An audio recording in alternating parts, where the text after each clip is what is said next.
Hi, this is Cynthia. Good morning, everybody. Good morning. Good morning, Jeff. I'm calling in, but I think I'm going to use the Zoom link instead. I'm in an airport, and I thought the images might be distracting, but I think I'll just stay on, whatever you call it. It's not mute, it's like no visual. Right. Is Miguel on the line? That's what I usually Miguel? do. Oh, okay. That's what I think I'll do. Okay. Well, I'll talk to you in a minute. I'm going to try to link. Otherwise, I won't be able to see the documents. I just figured that out. Duh. Right. Okay. Yeah. Hey, how are you doing, Jeff? I haven't talked to you in forever. I know, How's like it a year going and a out half there? or something like that. I know. Maybe I'll call you. I'm doing good over though. the Thanks for weekend. asking. There's Maybe I'll call you over the weekend just to talk for a minute.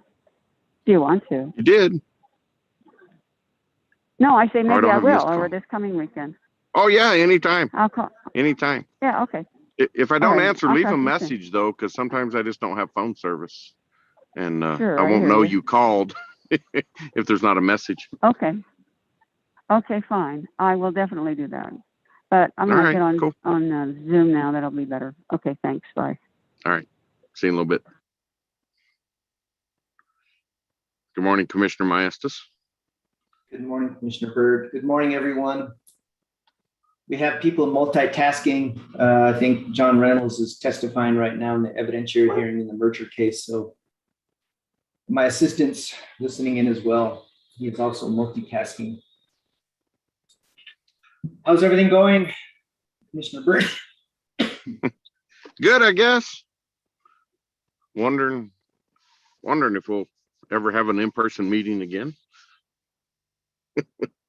Yeah, man, this is we're going backwards. Back to wearing sweats and working out at home, driving my dog crazy. I don't know what you mean by back. It's been 18 months now that we've been doing this. So, Mr. Chairman, good morning. Good morning, sir. Let's see. It's 9:30 already. Let's Good get morning, to stepping. everybody. Again. Good morning, all. I guess we're going to just jump right into the meeting. I've got 9:30 here. And Mike, are you here? Yes. Okay. Let's call the meeting to order, and would you please do the roll call? Commissioner Byrd, present. Commissioner Maestas, I'm here. Commissioner Hall, I'm here. Commissioner Vicente Aguilar, Here. Commissioner Fishman. I am here. Commissioners, And, we have a quorum. Terrific. And today's pledge will be conducted by Commissioner Maestas. See, I found if you make eye contact with the chairman, he's going to call on you. So, all right. I pledge allegiance to the flag of the United States of America and to the republic for which it stands, one nation, under God, indivisible, with liberty and justice for all. I salute the flag of the state of New Mexico and the Zia symbol of perfect friendship among united cultures. Thank you. Consideration and approval of the agenda. Commissioner Hall, I think you had some time constraints today. Did you want to make a couple of adjustments? Yes, Mr. Chairman, I would appreciate it if we could make some adjustments. I have to board a plane at, let's see, 9:45 approximately. It leaves at 10:15. I'm going to a transmission conference. And I wondered if we could handle the regular agenda matters early on in the meeting, maybe right after the resolutions, or About would it. that be possible? Yeah, so I'll ask a question here. Do we have any, Sarah, do we have any public comment or special guests? Commissioner Fishman, this is Isaac. Sarah had a conflict today, so you're stuck with me, but Oh, okay, we do not have any special guests that I'm aware of, and we don't have any public comments today. okay. And then real quickly, do we have any folks who need to dig into items on the consent agenda? Okay, so I think, Commissioner Hall, that we really won't save any time. We can just blow through all this stuff and get to the items very quickly. I think you're right, Mr. Chair, now that I okay. hear all that, that's fine. So I think with that, we're okay. And I think the resolutions are pretty important to go through.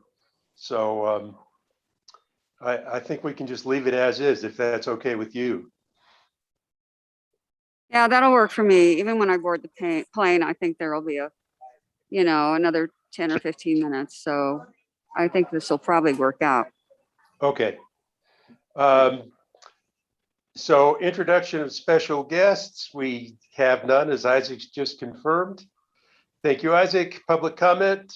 Commissioner, None? I think we We- still need to take a vote to approve the agenda. Oh, excuse me. Consideration and approval of the agenda. Thank you. So moved. Second. Second. Mike, please take the roll. Commissioner Hall, Aye. Commissioner Vicente Aguilar, Aye. Commissioner Fishman, Aye. Commissioner Maestas, Hi, Commissioner Byrd. Aye. Agenda is approved by a vote of 5-0. Okay. Consideration and approval of prior meeting minutes. So moved.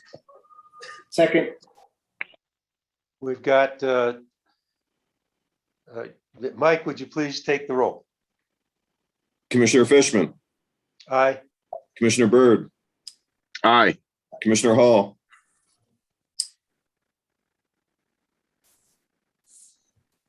Commissioner Hall, Aye. Aye. Aye. Commissioner Maestas, hi, Commissioner Vicente Aguilar.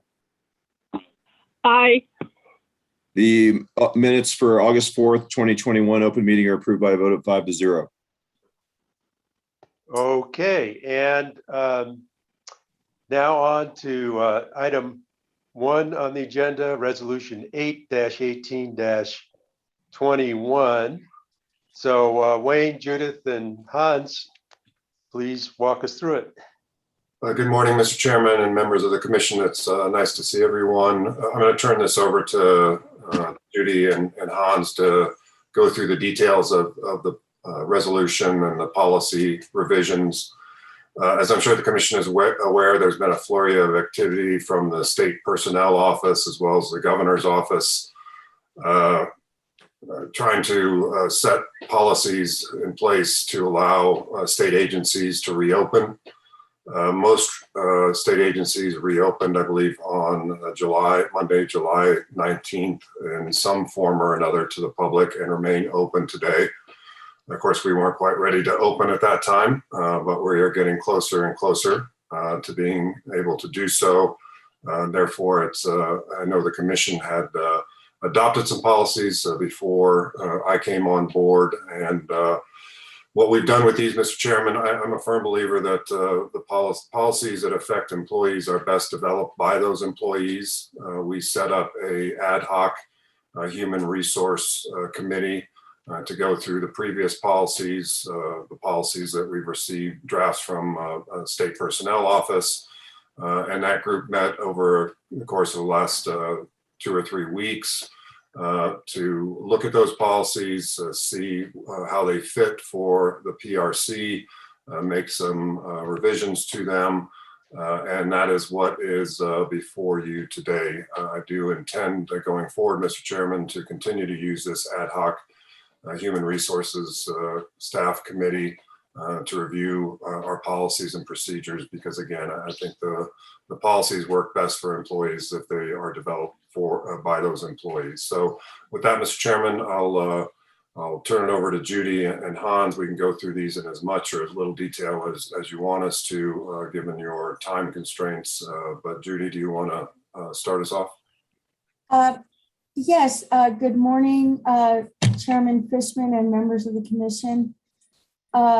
There's two policies before you today, and I'll go through the telework policy first.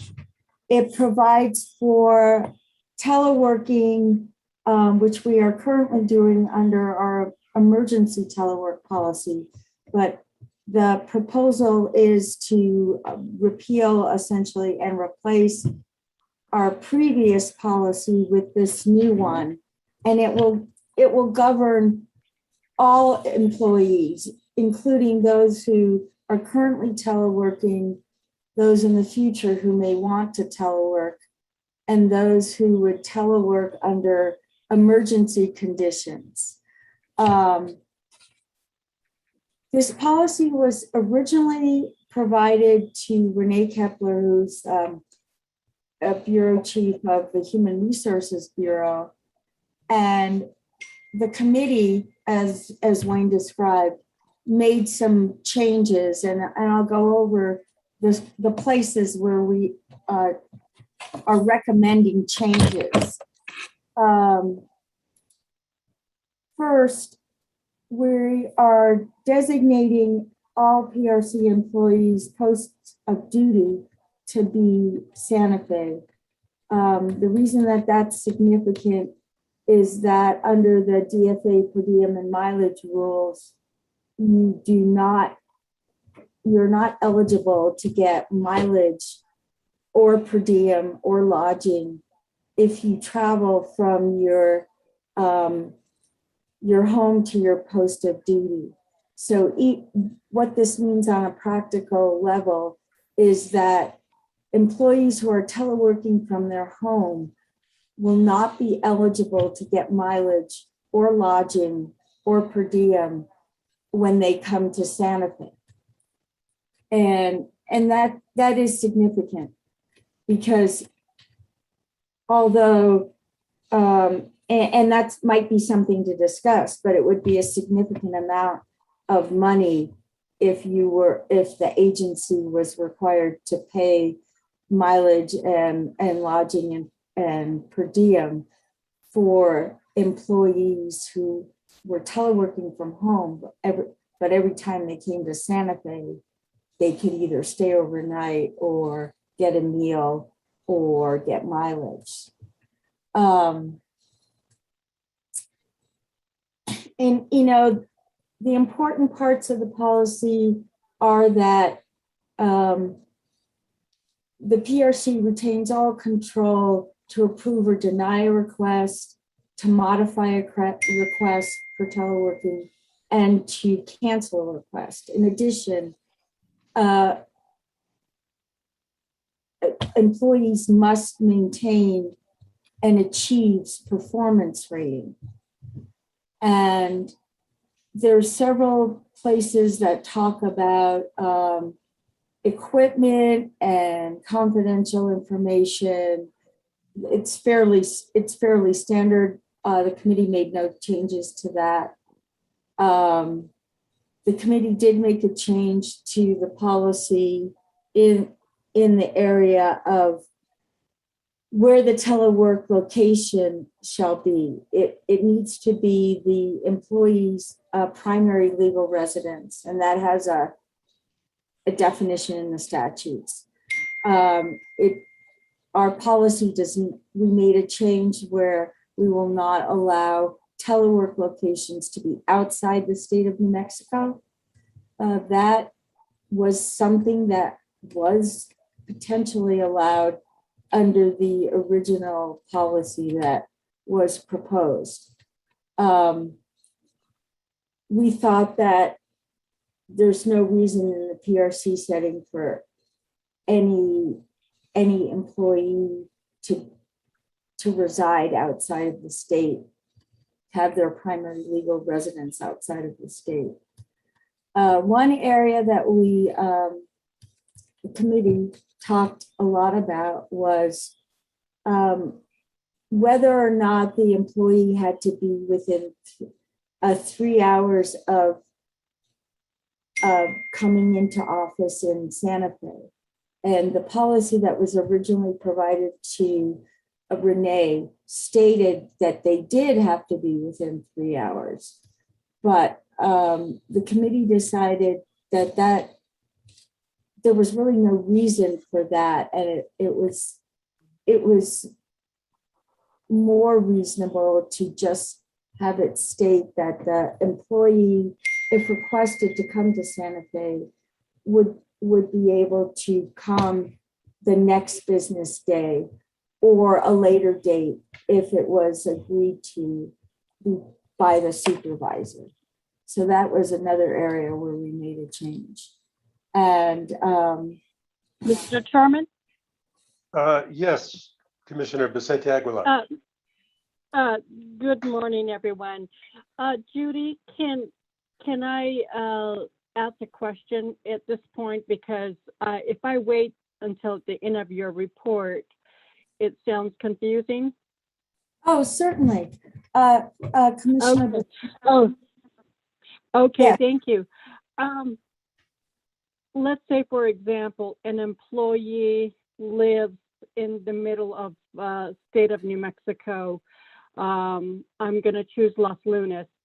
And what you're saying is that they have to travel to Santa Fe the next business day in order to qualify for per diem and lodging. Is that what I'm hearing, or can you restate that, please? Yeah, yes, Commissioner Vicente Aguilar, let me restate it. Under the current proposed policy, the employee is not ever eligible for per diem and mileage, regardless of whether they're coming in to Santa Fe for a meeting or for an open meeting or to go to the legislature or whatever the work duty is. That's the way that this policy is written. Regarding the next business day, that issue had to do with how quickly the telework employee needed to get to Santa Fe. And the policy that was provided to Renee stated that the employee had to be able to get to Santa Fe within 3 hours. And the committee thought that there was no reason for it to be that harsh in a way. A lot of employees might have to arrange childcare, and 3 hours may not be sufficient. So the committee decided to change it to the next business day, or even a later date if the employee said, oh, I have a sick child at home, I can't come today or tomorrow, but I could probably come the following day. If the supervisor said, okay, then that would be okay. So that's the way the policy is worded. But regarding per diem, mileage, lodging, this policy does not allow it at all. And again, this is a proposal, but one thing that the commission would need to consider is the budget. Does that answer your question, Commissioner Vicente Aguilar? Yes. I also have a question about, let's say the employee lives in Los Lunas and they have to travel to Roswell, New Mexico from their home. Are they still eligible for per diem and lodging? Yes, because Roswell in that scenario is not their designated post of duty. Santa Fe is. So whenever an employee travels from home to an area in the state that is not their designated post of duty, that employee is eligible for per diem and mileage and lodging. Okay, thank you very much.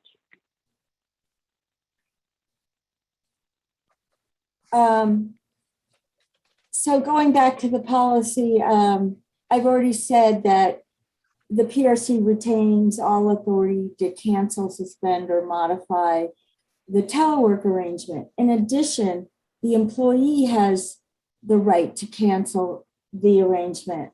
But they are required to give the PRC at least 2 weeks notice. And in some instances, the PRC may need more time to find a space for that employee to work. We were thinking of a scenario where, for instance, there was an employee that was teleworking from home, and then due to some reason, the home situation was not going to be possible for them to continue working out of. And they came to their supervisor and said, I can't telework anymore. I need to have an office. The PRC still retains a sufficient amount of time to find that person in office, because given our space limitations at the Bochum building, we may not have an office immediately readily available for that type of employee. That being said, the employees do have the right to request to cancel teleworking and allow the PRC to find a suitable office space for them. And in addition to the telework policy, it provides for a telework arrangement agreement form that needs to be signed by all employees and supervisors. A signed copy needs to be retained in the employee's personnel file at HR. And it is a yearly process. And it's very important to have this process adhered to and keep the documentation in the employee's personnel file. And I think that is pretty much an overview of the telework policy and the telework arrangement agreement form. Are there any questions from any commissioners at this time? Feel free to jump in, folks. Mr. Chairman, also, Go ahead. Commissioner Vicente Aguilar, go ahead. I was just going to make a motion to approve the policy. Okay, we have a I'll second motion. that. I'll second it. A second from Commissioner Hall, and Commissioner Maestas, you were going to speak. Yeah, just one question on the self-screening. How is that documented? The 3 questions regarding the self-screening? Thank you, Commissioner Maestas. I was going to go through that policy as well, and I haven't done that yet. If you'd like me to go through that now. Okay, if I'm jumping ahead, then we'll just take action on this first policy that you presented. That's fine. Yeah, I like the idea of just handling them one at a time. So right now we're just doing the telework. And we've got a motion and a second. Any discussion? Okay, Mike, please take the roll. Commissioner Fishman, Aye. Commissioner Byrd, Aye. Commissioner Hall, Aye. Commissioner Vicente Aguilar, Aye. Commissioner Maestas. Aye. Commissioner, the policy is adopted by a vote of 5-0.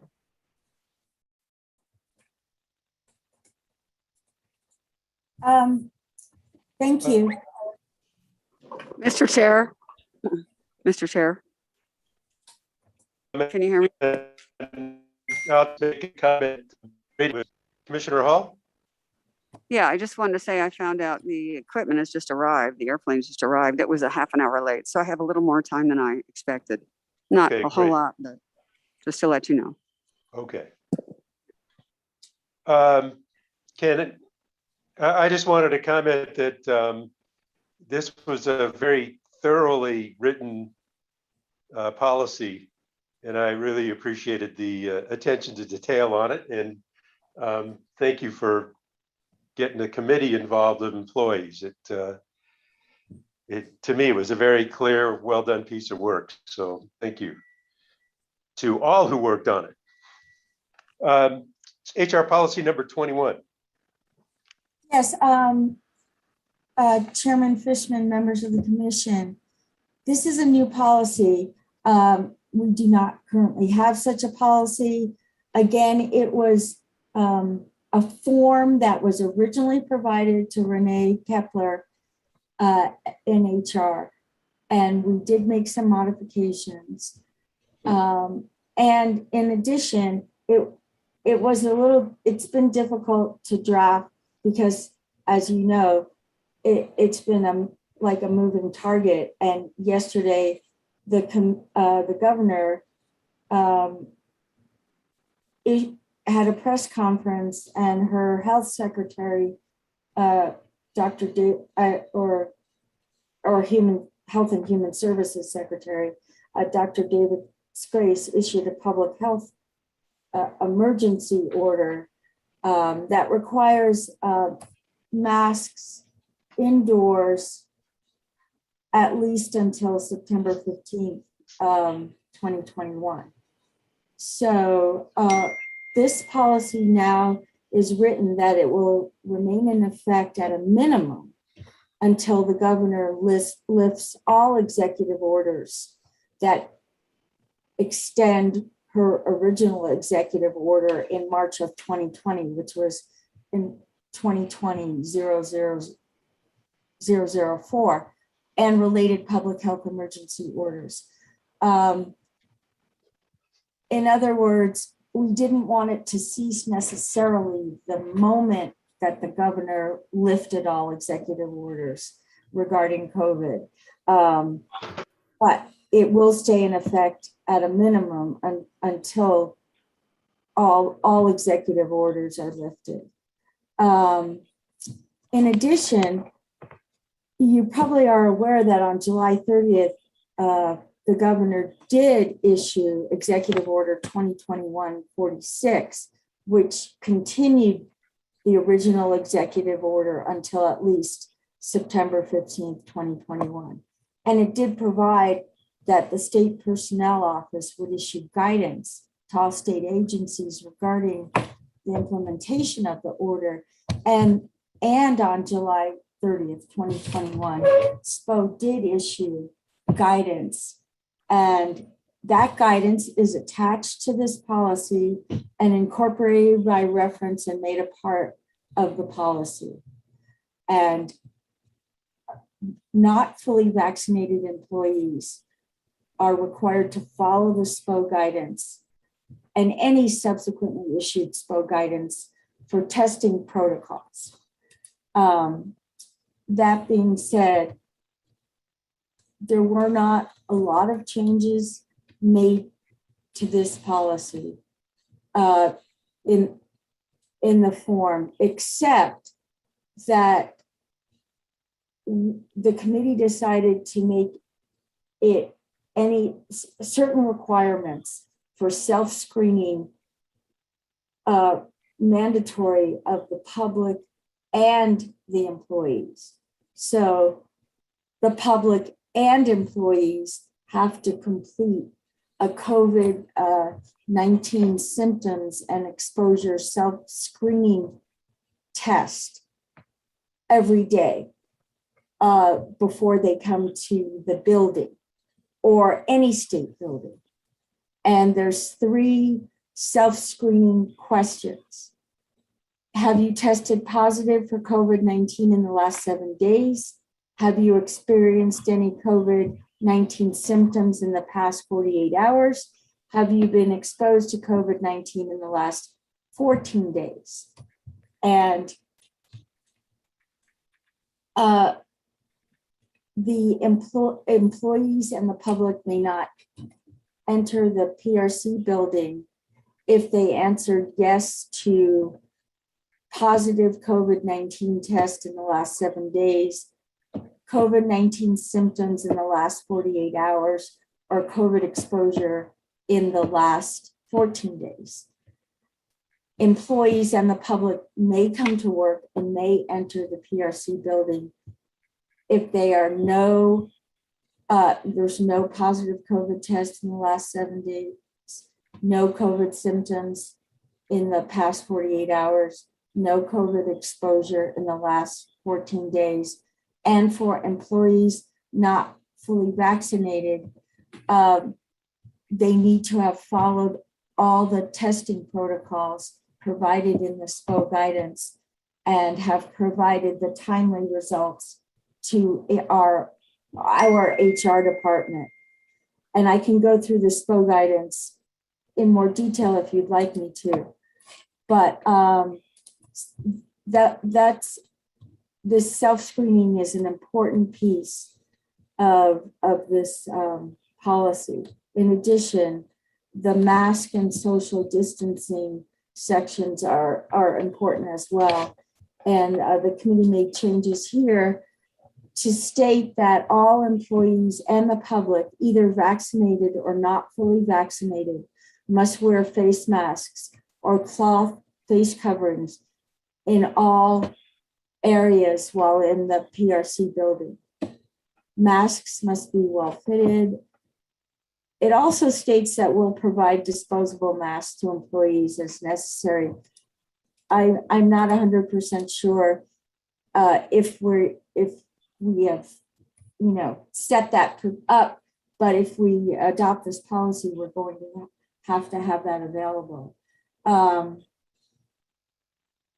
This policy says that an employee may remove the mask when sitting alone inside an office or a cubicle. However, the current emergency executive orders do not permit employees to remove masks when sitting alone in an office.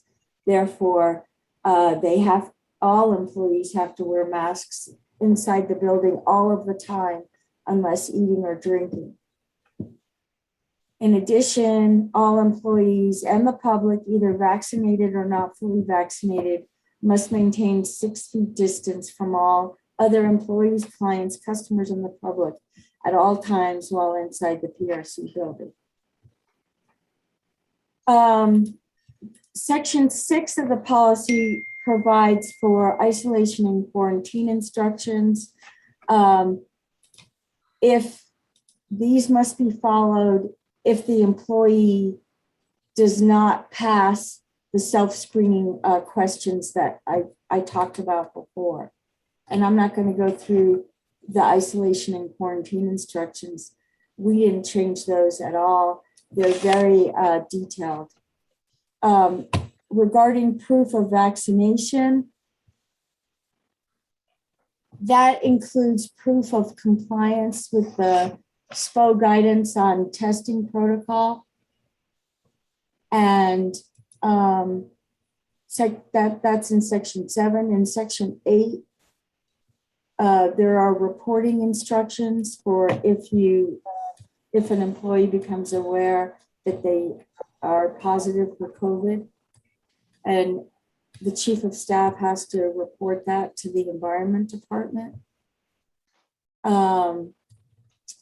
The employee needs to acknowledge the receipt of this policy, and attached to the policy is a disability resource guidance document. We did not change that. It's just an assistant to employees with disabilities regarding their rights. And in addition, as I stated, attached to the policy will be the SPO guidance.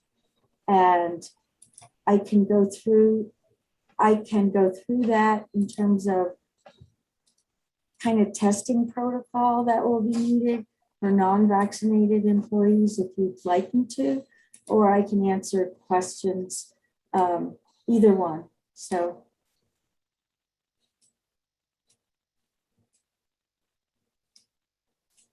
Any comments, questions, commissioners?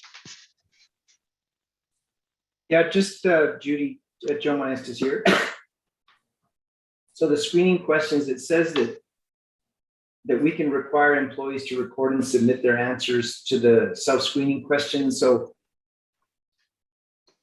it's up to it's at our discretion. So how can we be assured that members of the public and staff are mindful of the 3 self-screening questions so how do we remind them? Number 1, and number 2, is there any need to record their responses? Is this just a kind of an honor system in terms of self-screening? Commissioner Maestas, and that's a very good question. And I thought, but of course it's up to the commission, that there would be someone at the front of where the door is that has self-screening questions and people fill them out. I mean, when I've been to doctor's offices, I've been required to fill out the self-screening questionnaire, and it's a paper form. That being said, it doesn't have to be done that way, and it could be done in an honor system. Okay, so we haven't determined that yet. Yeah, I think that's up for debate. Okay, it's just that I don't think anyone, any agencies that have these screening questions have left it up to an honor system. So we are going to need some way to remind folks of what these 3 self-screening screening questions are, and then document their responses. And so that was my first comment. And then the other comment that I had is, I guess, do we have a protocol for handling confidential information in the form of proof of vaccination, proof of negative COVID tests? Is the protocol, do we have a notification protocol? Obviously, if somebody tests positive, I know there's some direction in this policy, but is HR solid on, I guess, placing this confidential health information in personnel files? Is that what we're going to do? Commissioner Maestas, I would turn that question over to HR. They do have experience maintaining confidential information, but Renee or Denise, are either one of you present? Mr. Chairman and members of the commission, Renee was scheduled to be out today, so she's not on this meeting. And Commissioner Maestas, I think Judy's right. That's probably something that we should get from HR. So with your indulgence, we'll do that first thing in the morning when she's back in the office and report to the commission. Okay, and just, one last comment. Commissioner Maestas, excuse me, this is Hans Muller with OGC. Let me answer that one fairly specifically, because I knew that was covered. This took me a little minute to scroll. Under section D1, we have additional agency screening. And it does say, if an agency collects employees' COVID-19 symptoms and exposure screening responses and results, the Americans with Disabilities Act, ADA, requires that the agency treat such screening responses and results as confidential medical information and maintain them separately from employees' personnel files. So these should be, both the vaccination results and the screening questions should be handled separately as confidential medical information, and that is part of the policy. Hi, this is Denise, and I just want to let you all know that I am online, if I may speak. Oh, yes, thank you, Denise. Go ahead, Denise. Yes, thank you. So far, any vaccine proof we have received, we have created an electronic file in our share drive for HR, and we are keeping all of those. And only myself and Renee have access to that shared drive. So we have already started maintaining the staff that have provided their proof of vaccination. So I just wanted you all to know that. Mr. Chair, and Denise and Judy, I mean, it's not a one and done or a two and done, right? There's going to be a need for a third booster, and so how are we going to track that when an additional or a third booster shot, if you didn't take the J&J vaccine, how do we administer that? How do we track that? And can we verify? I know there's some counterfeit vaccination cards, and I'm not implying that staff would do that, but do we have something in place to verify vaccination through Department of Health? And can we work with Department of Health when we begin administering additional booster shots in the future? Commissioner Maestas, right now we are following the SPO guidance that was issued on July 30th. I anticipate they're going to be updating it. They have defined fully vaccinated as 2 weeks or more have elapsed following the receipt of 1 dose of a single dose vaccine or following the receipt of the 2nd dose of a 2-dose vaccine. This policy states that if they change their SPO guidance, that we automatically have changed, we're incorporating it by reference, including future changes. So I don't know for sure, but given the fact, as you say, that it's a rapidly changing environment and there may be a 3rd dose required, they may change this guidance, and our policy will also be changed. Okay, all right. Thank you, Judy and Denise. That's all I had, Mr. Chair. Thank you, Commissioner Maestas. Other commissioners, questions, thoughts? Mr. Chair, Yes, Commissioner Hall. if there are no other comments, I would move to approve this resolution, this policy. Okay, I will second. And if there's no further comment, Mike, could you take the roll? Commissioner Byrd, No. Commissioner Hall, Yes. Commissioner Vicente Aguilar, No. Commissioner Maestas, Yes. Commissioner Fishman. Yes. Policy is adopted by a vote of 3 to 2. And commissioners who voted no, would you like to make any comments on your no votes? Mr. Chairman, Yes, Commissioner Vicente Aguilar.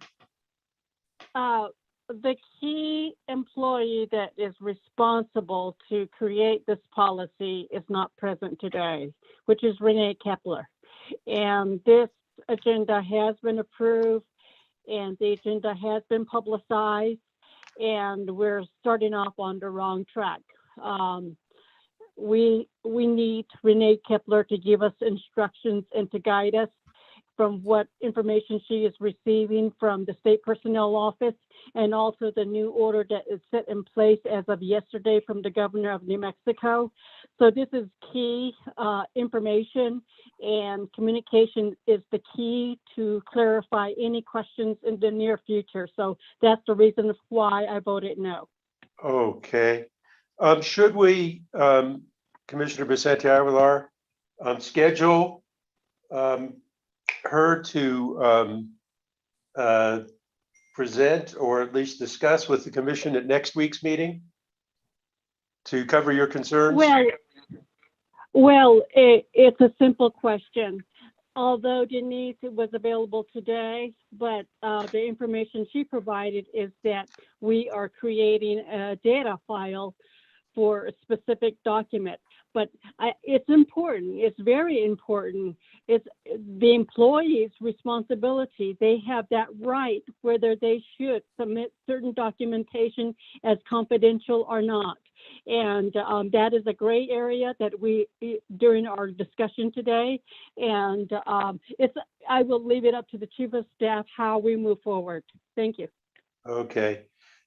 So Wayne, if you don't mind, I'd just alert Renee and let's get her on the schedule for next week so she can answer any further questions. And certainly we can come back, and if we need to make a revision here or there, we can do that. And I think that Commissioner Vicente Aguilar's comments about her absence are well placed. So Absolutely, Mr. we Chairman, should we'll, consider them. absolutely, Mr. Chairman, we'll do that. And it's entirely possible by next Wednesday, we'll have, unfortunately, further modifications that need to be made. But we'll absolutely report back to the commission again next week. Okay. I'd like to say something really quick. Again, it's Denise. I'd just like to advise and inform everybody that Renee, any information that has been provided to HR, Renee does send it out to staff as we receive it. So I just want that to be noted that updates have come out from PRC HR staff. Thank you. Okay, thank you, Denise. Mr. Chairman, Yeah, Commissioner Just- Maestas. one last thing. I didn't bring it up under comment when we took action on this, but you know, as a former federal employee, I teleworked, and we had to fill out a telework environment checklist and self-certification because, you know, our employees have state equipment. We need to make sure that it's safe. Some employees may work with confidential information. We need to ensure that they safeguard that information in their homes. And really, we have quite a few employees that are going to remain teleworking after we move into the building. I would say more than half of the staff will be teleworking. And so I forwarded a sample safe and effective telework environment checklist and self-certification to Wayne and to Renee. And I really think that needs to be incorporated into our protocol to ensure that the environment is safe, not just from a safety standpoint, but from an informational safeguarding standpoint, because there are certain parameters required in the policy. I think it's 7.3 and 7.2 in the telework policy that addresses the actual the telework environment. So I'd like to see that incorporated. Maybe that's something we can discuss the next time we revisit this. Okay. Thank you. Wayne. Yeah, Mr. Chairman, absolutely. We do have that. We're going to take a look at it. I think Commissioner Maestas, we can include that in our report back next week. I do know that, for example, on the self-screening questionnaire, that some state agencies are actually using an app, and then an employee has to go in and access that app before they enter the building and answer those 3 questions. So that's something else that we may look at, whether or not that would help with, at least from the staff and commissioners that are entering the building. So all of this will continue to be a work in progress to a certain extent, but we'll report back on that next week. Commissioner Fishman, I would like to add that while the union approved the original documents that were received by Renee Kepler, the committee has modified those documents, and the commission approved the modifications, and we requested Renee forward them to the union and for their subsequent approval. She said that she had not heard back from them yet. So we are going to not have the effective date be today, but be the date that we hear from the union that they are, accepting this. That being said, there is a provision in the policy the telework policy that states if any provision of this policy conflicts with a provision of an applicable collective bargaining agreement, the collective bargaining agreement shall control. That being said, we have always gotten union approval of our policies. Okay, thank you. And Mike, do we need to revote since that date changes as an amendment or not?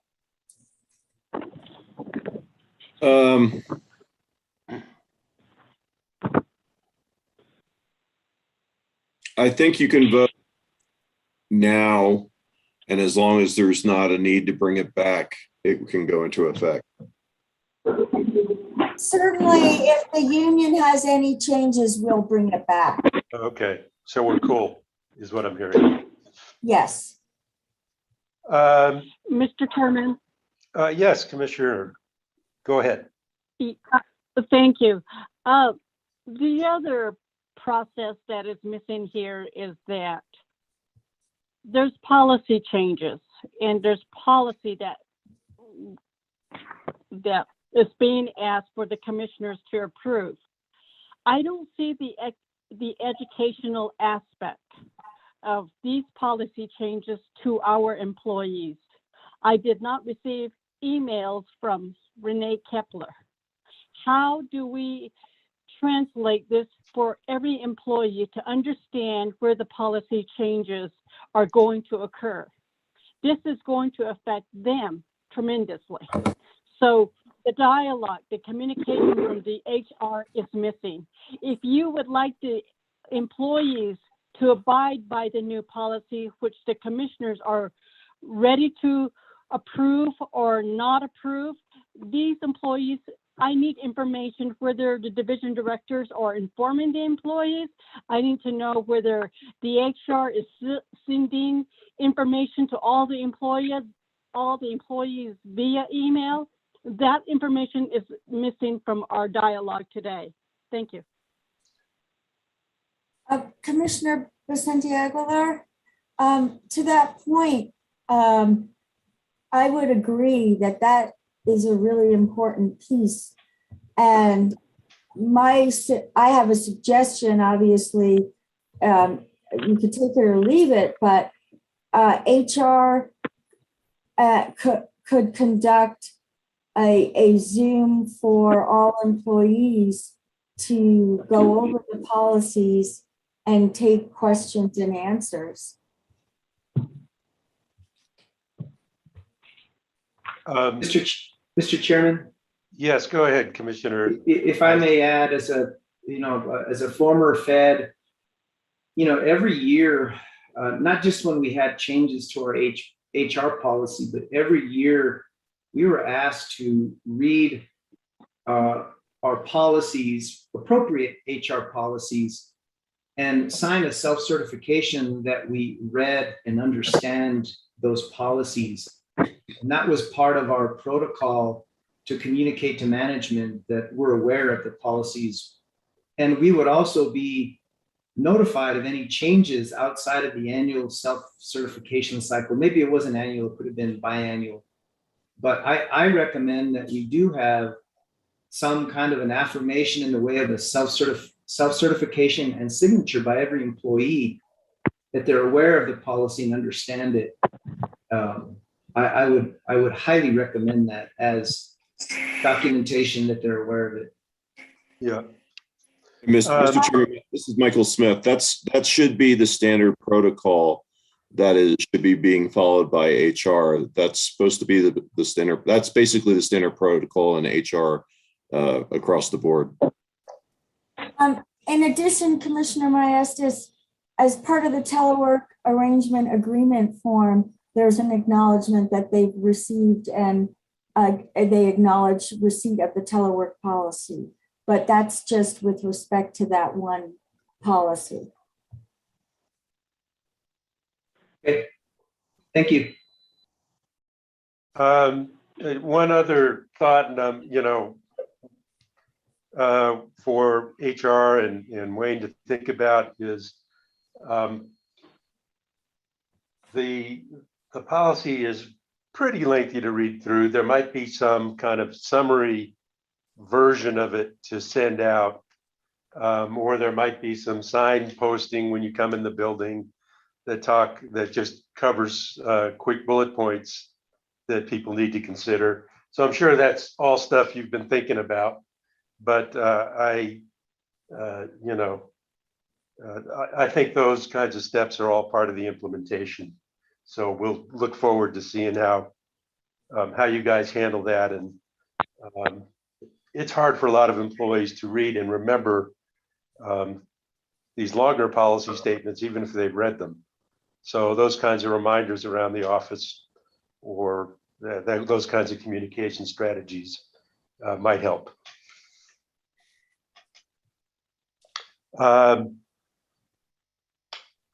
Commissioner Byrd, did you have any comments on your no vote? Thank you, Mr. Chair. Well, I think this should have been just a simple statement, basically, that we will follow the administration's orders, period, because they change periodically depending on conditions that they find. If we're going to go into this kind of detail, we should actually go into real detail. Like, what is the efficacy of masks? As Commissioner Maestas mentioned, the diminishing efficacy of the Pfizer shot. We should deal with the fact that natural immunity is better than the shot, but we give no provision for any of those issues. And so for a myriad of reasons, I don't support this lengthy of a policy on this. We should have just followed the governor's or the administration's orders in dealing with any kind of health orders that are occurring now or may occur in the future. And that would have been a simpler policy to adhere to. Okay. We got it on the record. Thank you. So with that, let's move on to our next item.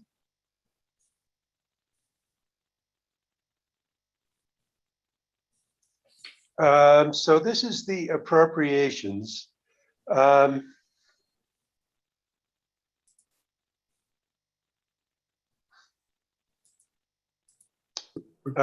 know that Commissioner Hall, I had neglected this piece of it. Is this going to be a long discussion, Wayne, or?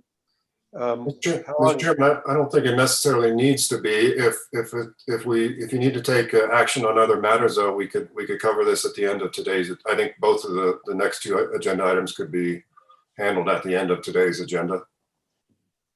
If that helps, Mike, Hall. Pardon? If that helps, Commissioner Hall. Yeah, I think it might, just in case.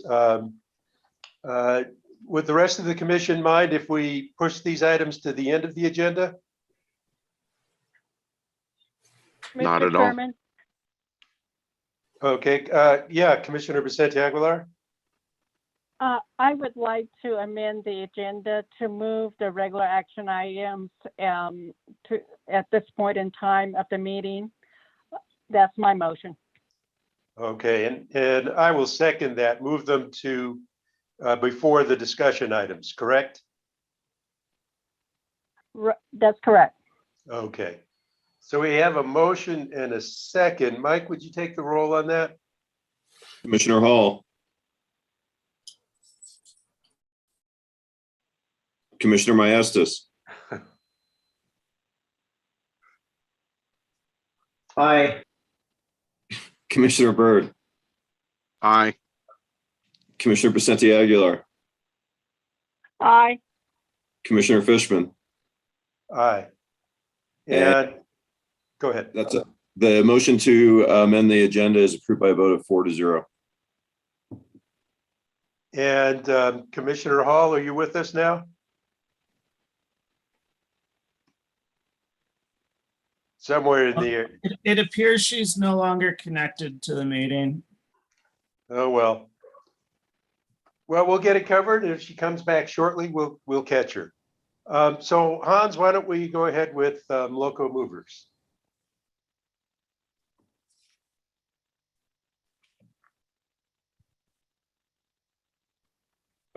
Just as did we have consent action items to deal with first?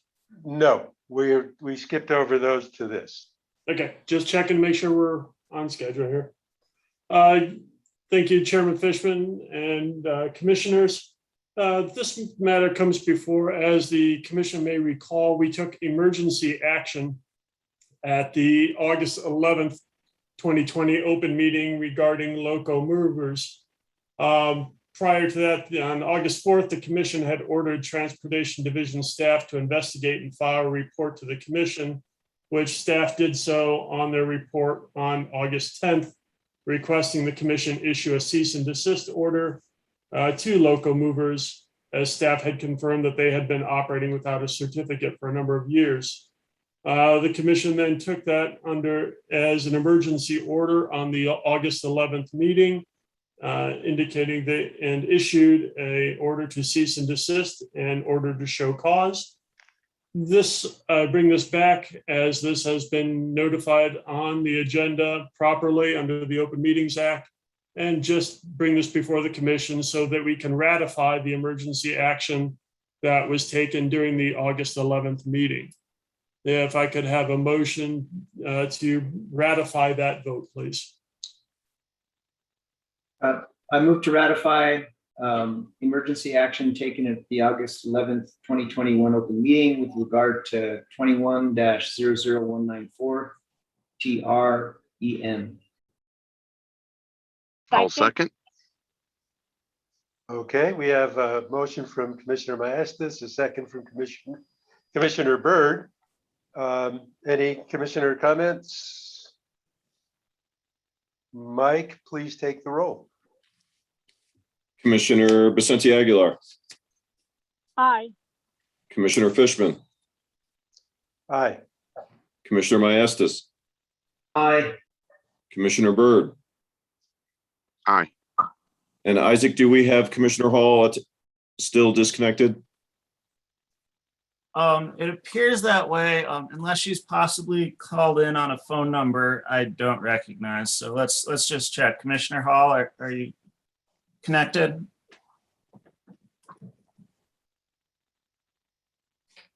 It appears not. I'm going to assume that she is not connected, and the order is approved by a vote of 4-0. Okay. On to item 10, 18-214 UT in the matter of an order to show cause as to why Santa Rosa Joint Ventures and New Mexico Partnership should not be found in violation of the Public Utility Act and commission rules. And Russell, please take us through it. Good morning, Mr. Chairman, commissioners. Can you hear me? Yes. Okay. So I sent you an email, all of you, yesterday afternoon. Sorry, it was a little bit late. With a revised, with a proposed order in light of the filings that have been made by Rosa Joint Venture. And one of them was a joint filing with San Benito. And I think I can do this fairly quickly. Obviously, the commission is very familiar with the issues here. After the commission issued its order on August 18th, on what was the date of that? I'm sorry, August 11th, setting a set of continuing progressive penalties that accrue on a daily basis or a business day basis. The commission is aware we received a first response from Rosa Joint Venture, and I'll refer to them as RJV, which I do in the proposed order as well, saying that they planned to close the transaction on Monday, August 16th, which was the date that the commission had set for the closing in the commission's July 28th order. I think I got those dates right now. Yes. Except for any issues that were, as they put it, outside of their control. And the issues that they consider to be outside of their control, which they had mentioned in a previous filing, were the approval that's needed from San Juan County, which I believe has to do with the subdivision map, and approval, not just approval, but I guess sort of definition of what the water rights are that pertain to the water system that are assigned to serve the water system or should be assigned to serve the water system. We need to be clarified apparently for transfer to Sambrito, the mutual domestic. Now, those were the two things that, as I said, the commission had already heard from Rosa Joint Venture might be things that they considered outside of their control. And the closing might not close on August 16th for that reason, but they would do as much as they could at that point. Then on August 16th, the commission received a joint report from both RJV and Sambrito stating that they had closed to the extent they could, and that those two approvals from San Juan County and the water rights issue with officers of the state engineer were still outstanding, so that the closing hasn't actually taken place as per the transfer agreement. In other words, there has not been a transfer in fee simple. In other words, of ownership of the land that pertains to that serves the water service, the water system, that has not transferred. So the transfer agreement has not been effectuated. Instead, RJV has executed a lease for the interim period during which that land is leased to Sambrito, and has gone ahead and granted easements to the extent necessary. But as I said, because RGV says specifically because San Juan County has to approve the fee simple transfer, I guess, under the subdivision act, or correct the subdivision map to show exactly which portion of the properties pertains to the water service, so that can be transferred. That hasn't happened yet. So it did not actually close on August 16th.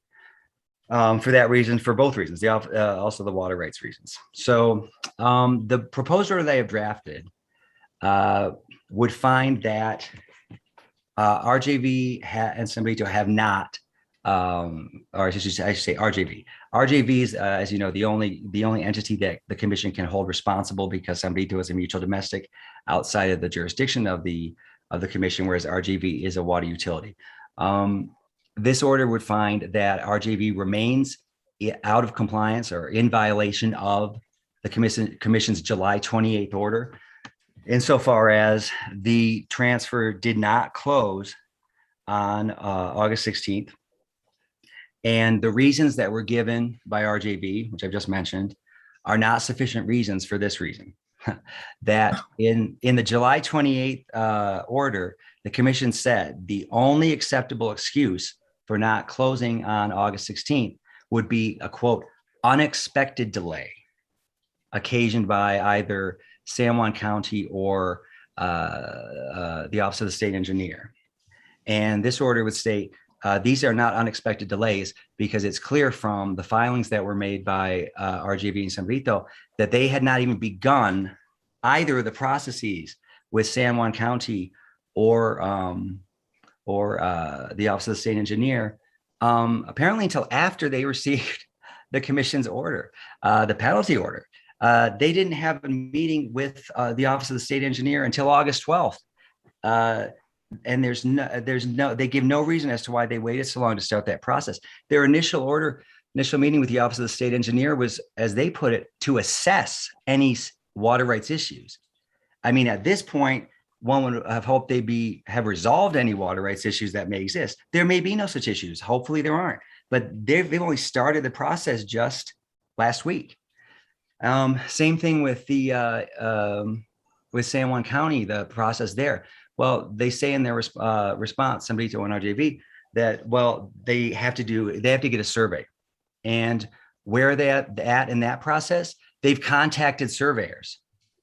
They say the survey could take, up to 30 days. So they're only starting that process. No explanation as to why they didn't look into this earlier. Why didn't they know this even before even they could have known this and maybe even started some of this process even before the transfer agreement was approved by the commission on June 15th. But certainly they could have started, on June 15th, June 16th to get these processes going. They waited until last week, apparently. So this order would simply say that RJV remains in violation of the July 28th order, which means that the progressive continuous penalties that were approved by the commission in the subsequent order, the August 11th order, for any violations of the July 28th order have been accruing. And that's at a rate of, starting on Monday, this last Monday, August 16th, $100 per business day for this week. And then starting next Monday, $200 per business day. And then starting the Monday after that, $300 per business day going forward until the closing has happened, till the closing is absolutely complete and done. And that they've reported that to the commission. So that's all this order would say.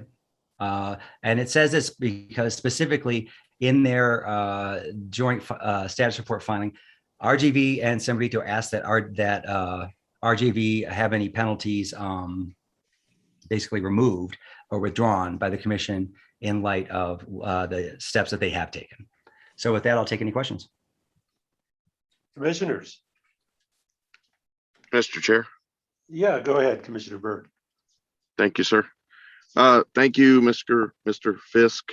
Just a quick question, kind of a curiosity thing, but does either of those agencies, San Juan County or the state engineer's office, require that you set up an appointment with them before you can actually get any information from them? Commissioner Byrd, I don't know. That's a good question. The parties did say in their filing with regard to the Office of the State Engineer that they did make an appointment and to meet with the Office of the State Engineer for August 12th. And then in their subsequent filing, they said they did meet at that time. So I don't know if they have to have an appointment and I don't know about San Juan County either. Okay. Well, and my only point is, before all this COVID crap, you could get your car registered the day you bought it, but now it's at least 2 months, 6 weeks, 2 months before you can even get an appointment with them.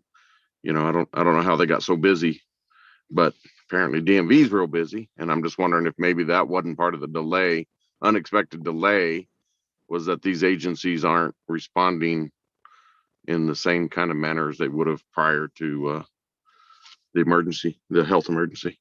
So anyway, I was just curious if we had looked into that. Thank you. Commissioner Byrd, I would say this. The commission did put the burden upon RJV to state the basis for any unexpected delay. So it was on them to say if the extent to which the delay was outside of their control. So the fact that they didn't give any such information leads me to believe that that's not any reason for the delay. Any unexpected delay would essentially have been a defense that the RJV was able to make. That was how the July 28th order had it set up. It said you will close on August 16th. The only acceptable excuse is an unexpected delay of blah, blah, blah. And it said you will state that. Basically, you give a report saying that you closed, a report saying that you had this reason for unexpected delay. And so it was really upon Rosa Joint Venture to raise any of those issues. Mr. Chair. Yes, Commissioner Maestas. I understand the history, regarding this pending transaction. We had a long discussion before we arrived at our recommendation to impose progressive penalties to elicit some timely action from the parties. And I think we've achieved that with the progressive penalties. However, they have been ignoring and delaying this prior to our August 11th order. And I don't think it's I think it'd be arbitrary for us to go back and impose any kind of retroactive penalties. We have imposed penalties now. But what I would just suggest to my colleagues is that we not bankrupt these organizations. They're not large corporations with deep pockets. Yes, they have not been paying attention to our orders, but I think we have their attention now. They're on a track.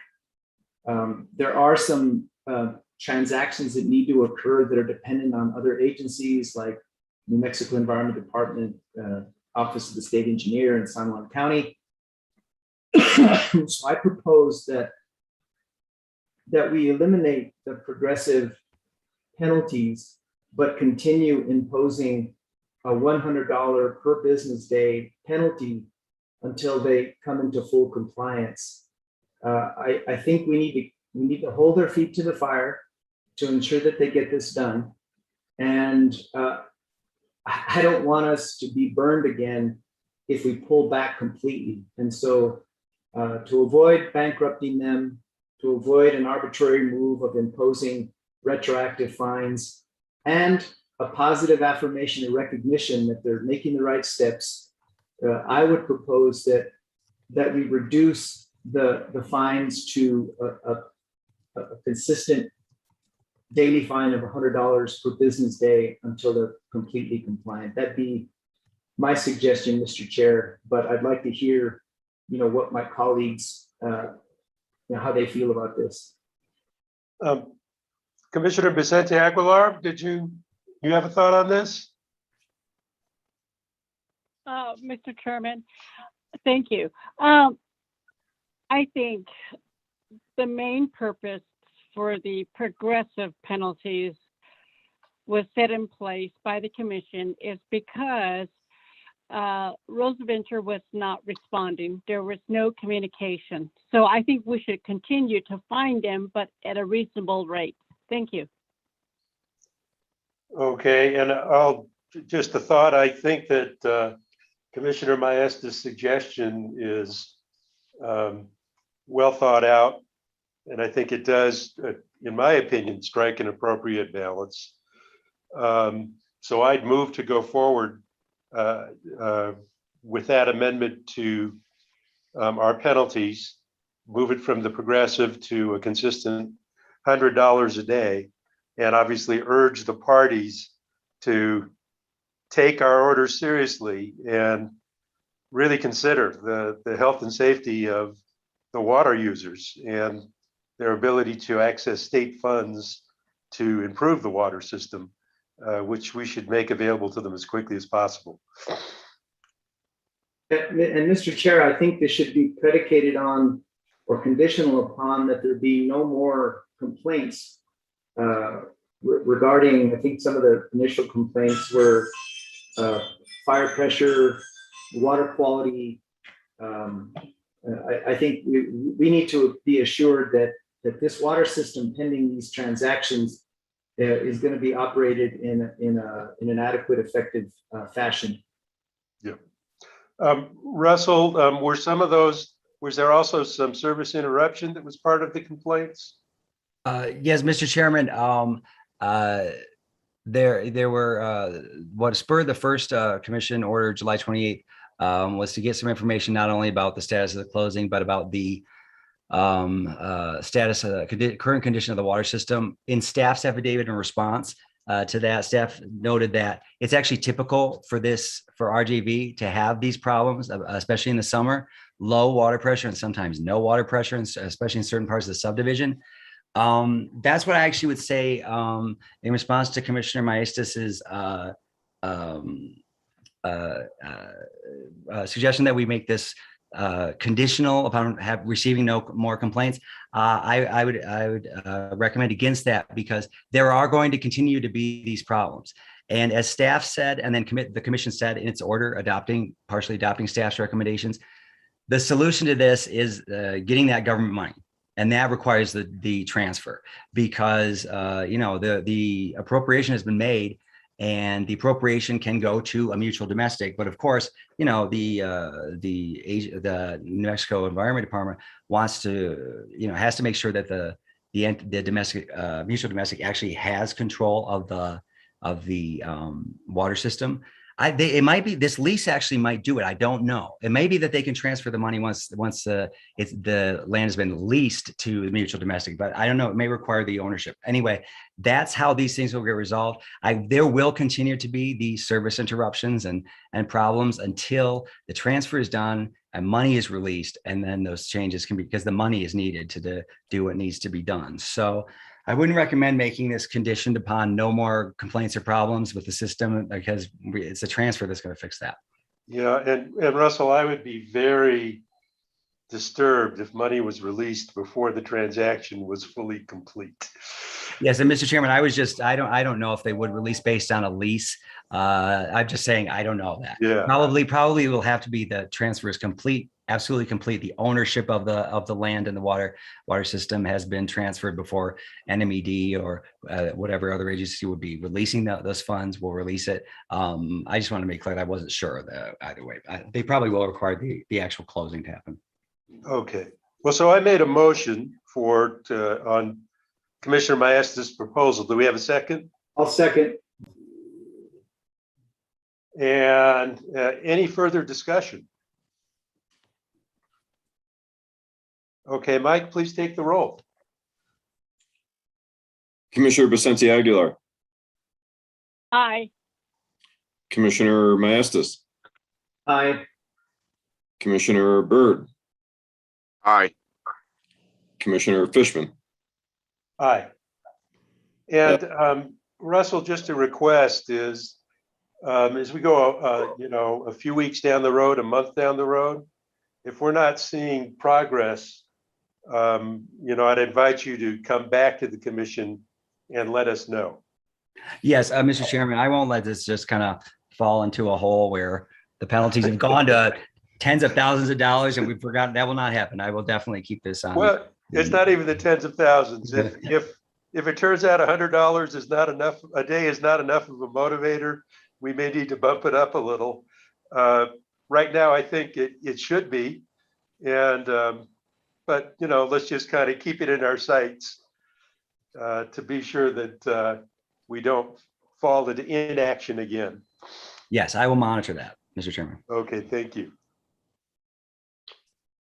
Okay, with that, let's scroll back up the agenda. And we were to discussion items. And that we've got next on the agenda, the preview and discussion of FY23 appropriations. Are the Renata, Annette, and Wayne, are you here? I think we are, Mr. Chairman, at least I'm here. Okay, great.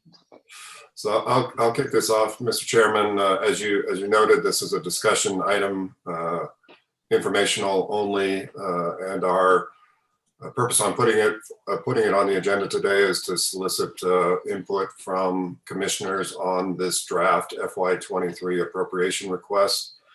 As the commission is aware, state agencies have to submit their appropriation request by September 1st to the Department of Finance and Administration, as well as the Legislative Finance Committee. So we will be bringing this back to the commission for next week's agenda for your approval. Between now and then, we were happy to reach out to commissioners individually to discuss this as well. But this is an informational item.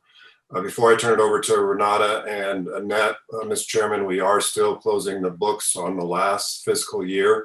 That does take some time to do that. But as soon as we have completed that process, we will be coming back to the commission to report on our expenditures from FY21. Similarly, Mr. Chairman, we just began the new fiscal year, FY22. We are working on some projections for this fiscal year that we will share with the commission. I think we'll probably be able to share those sooner rather than later. I think the operative word for our current fiscal year budget is tight. is going to be very tight, particularly in program support. We're going to need to hold a number of positions that are currently vacant. We're going to need to hold those vacant for a longer period of time. But we are, Renata and Annette are working on those, on that first shot at our FY22 budget projections. So I'm going to go ahead and stop there, Mr. Chairman, and turn this over to Renata and Annette. I will say that, I wish that I had had a couple more months to work on this. I'm sure Renata and Annette did too, but we're all still sort of new to this.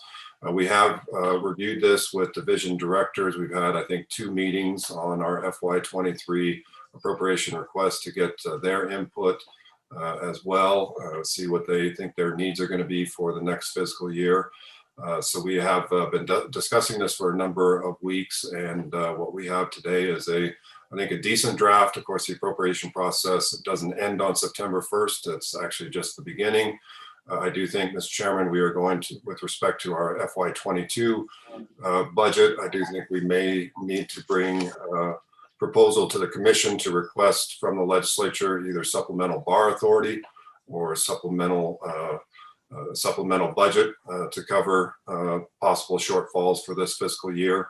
But that will be, like I said, Mr. Chairman, all this will be an ongoing discussion with the commission as well as the legislature and the executive after September 1st. And I've said it twice and I mean it now. I'll now turn it over to Renata and Annette. Good morning. I'm going to show you what I call the roadmap. And this is how I build the budget request. So the roadmap is kind of like a working paper. It's the plan, and it's how we build the budget requests, and eventually coming from the budget request into the operating budget, I use the same roadmap in developing that.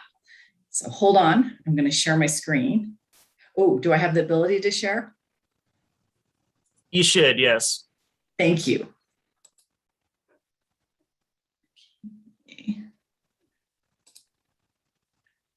All right. Let me know if you're seeing the right screen. It should be a spreadsheet, and you'll see colors. Do you see colors? Something that says? Yes. Okay, good.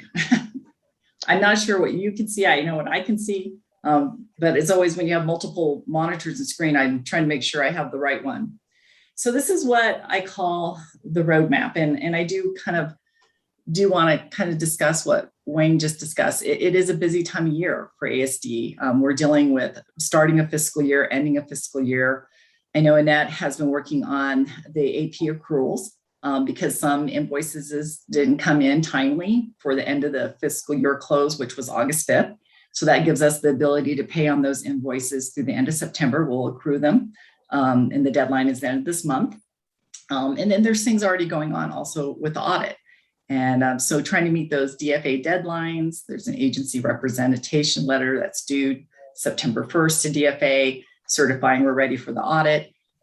So there's a lot going on. It's starting a fiscal year, ending a fiscal year, creating a budget request, and then we're in the middle of the audit for FY21. One of the things I will say, looking at this process and to take you kind of through the process, I have different tabs here at the bottom. In the salary tab, I include every employee in the agency, and it's looking at their hourly rate, their annual, how they're broken down by revenue, their benefits. And the reason I do that is I take that information from the salary tab and it automatically populates out what the cost is for PSCB. And PSCB is like our 200 category. It's where all of our personal services employee benefits hit. So I kind of wanted just to be clear that everything that's built in the 200 category is built off that salary tab, and it includes every employee in the agency. So each program rolls up to an agency role. And I kind of want to start here, and then I'll get in more detail. The big thing I need to point out here is there's a number you're going to see up here, that 11.7 million in blue. When you see that number, that 11.7 million, the reason that number's there is I calculated out what the cost would be to fully fund every position in the agency. Now, keep in mind, our vacant positions do sit at midpoint, and that's by guidance as we set up the budget, is to include vacant positions at midpoint. But what's concerning to me in going to FY22 in the operating budget is to fully fund every position that currently exists in this agency is 11.7 million, and our entire budget for FY22 is 11.9 million. So that kind of right there tells you the challenge of FY22. It puts us in a position where we do have positions that we're having to hold vacant within programs for like the entire year in order to make the budget work. And that's my concern moving forward and developing the budget for FY23 is making sure we have a sufficient budget that supports PRC and the goals and missions of the agency. So one of the things I discovered early on when I came here is that there's 33 departments in this agency. And that's a lot of departments for an agency this size. And what's difficult is it's really hard to meaningfully look at the department level at a budget. So really when you're dealing with projections for PRC, you're looking at the program level here, the policy and regulation, the public safety, and the program support.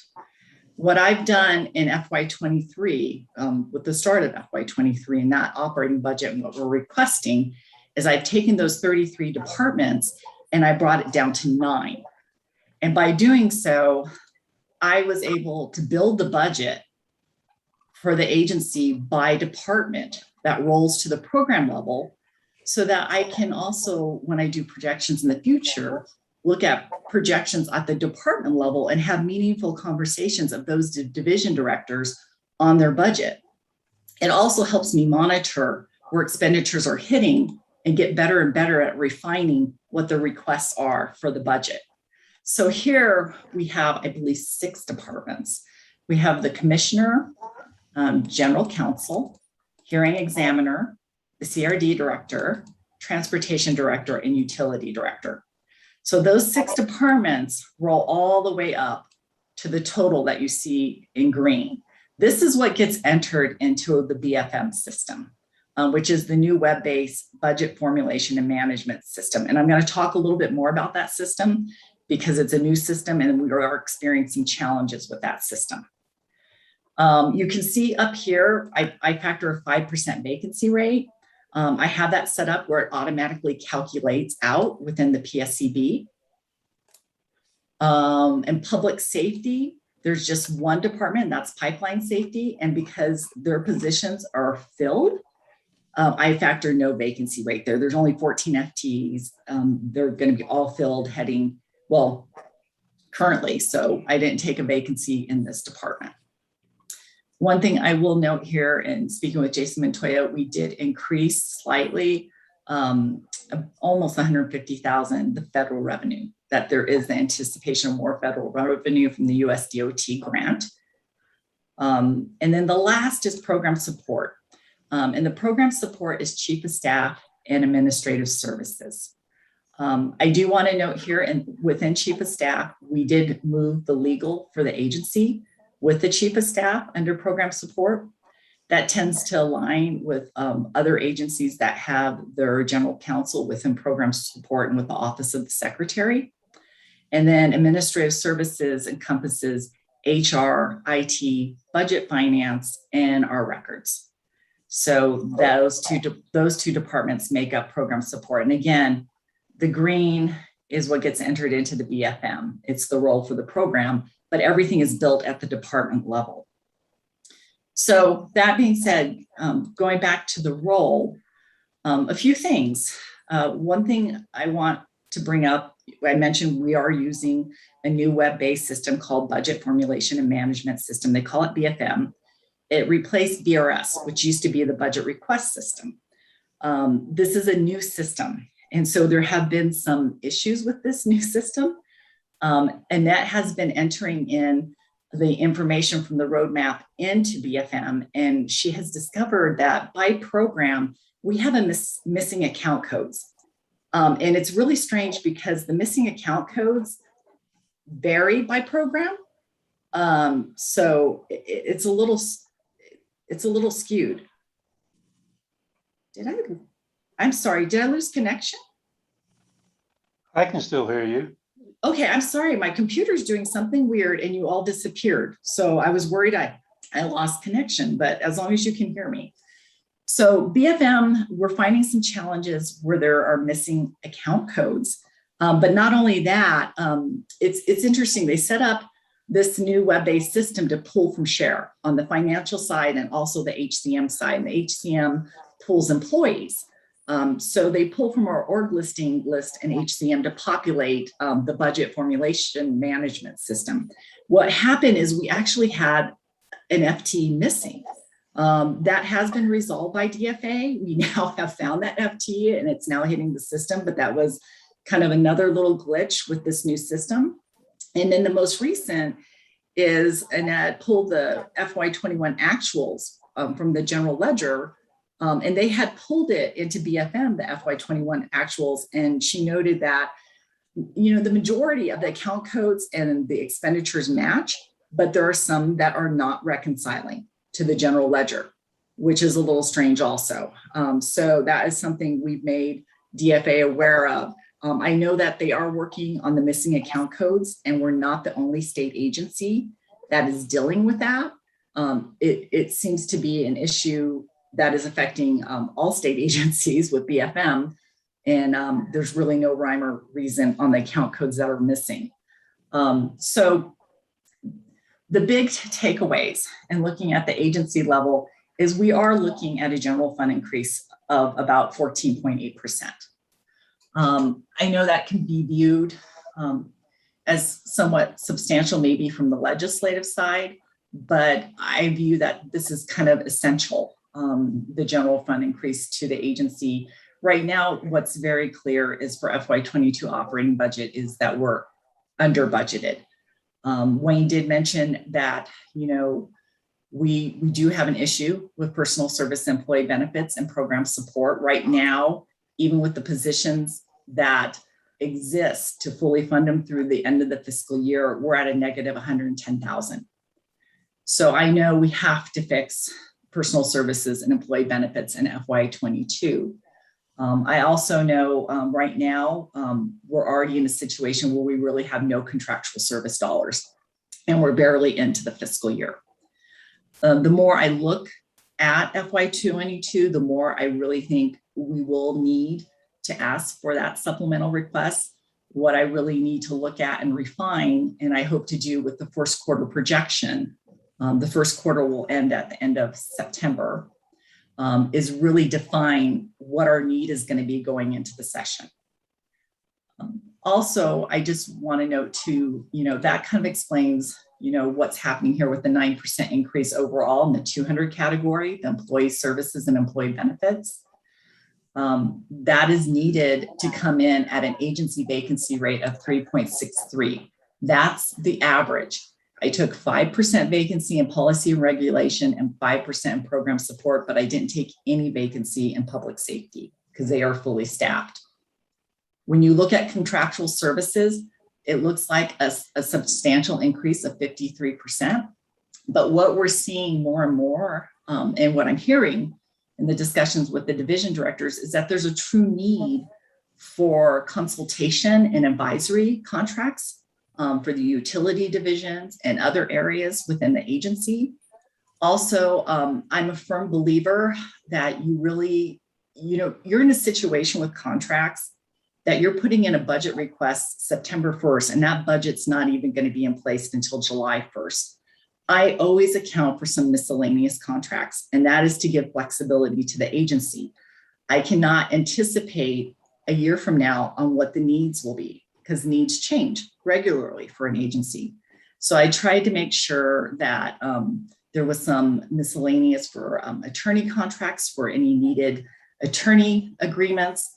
I tried to make sure that there was some miscellaneous contracts for the commission to address any strategies or, you know, any needs that you would have in training or reporting or anything that you want to do. And also the same in ASD, looking at if there were any potential audits we'd have to do or HR trainings agency-wide.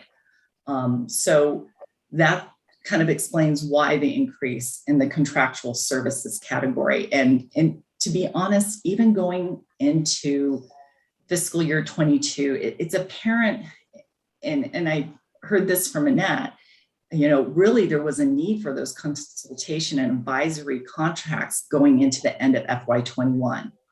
And that's kind of impacted things going forward into 22.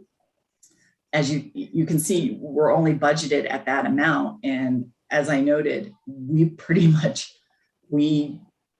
are done in contractual services at this point. Everything has been pretty much encumbered. And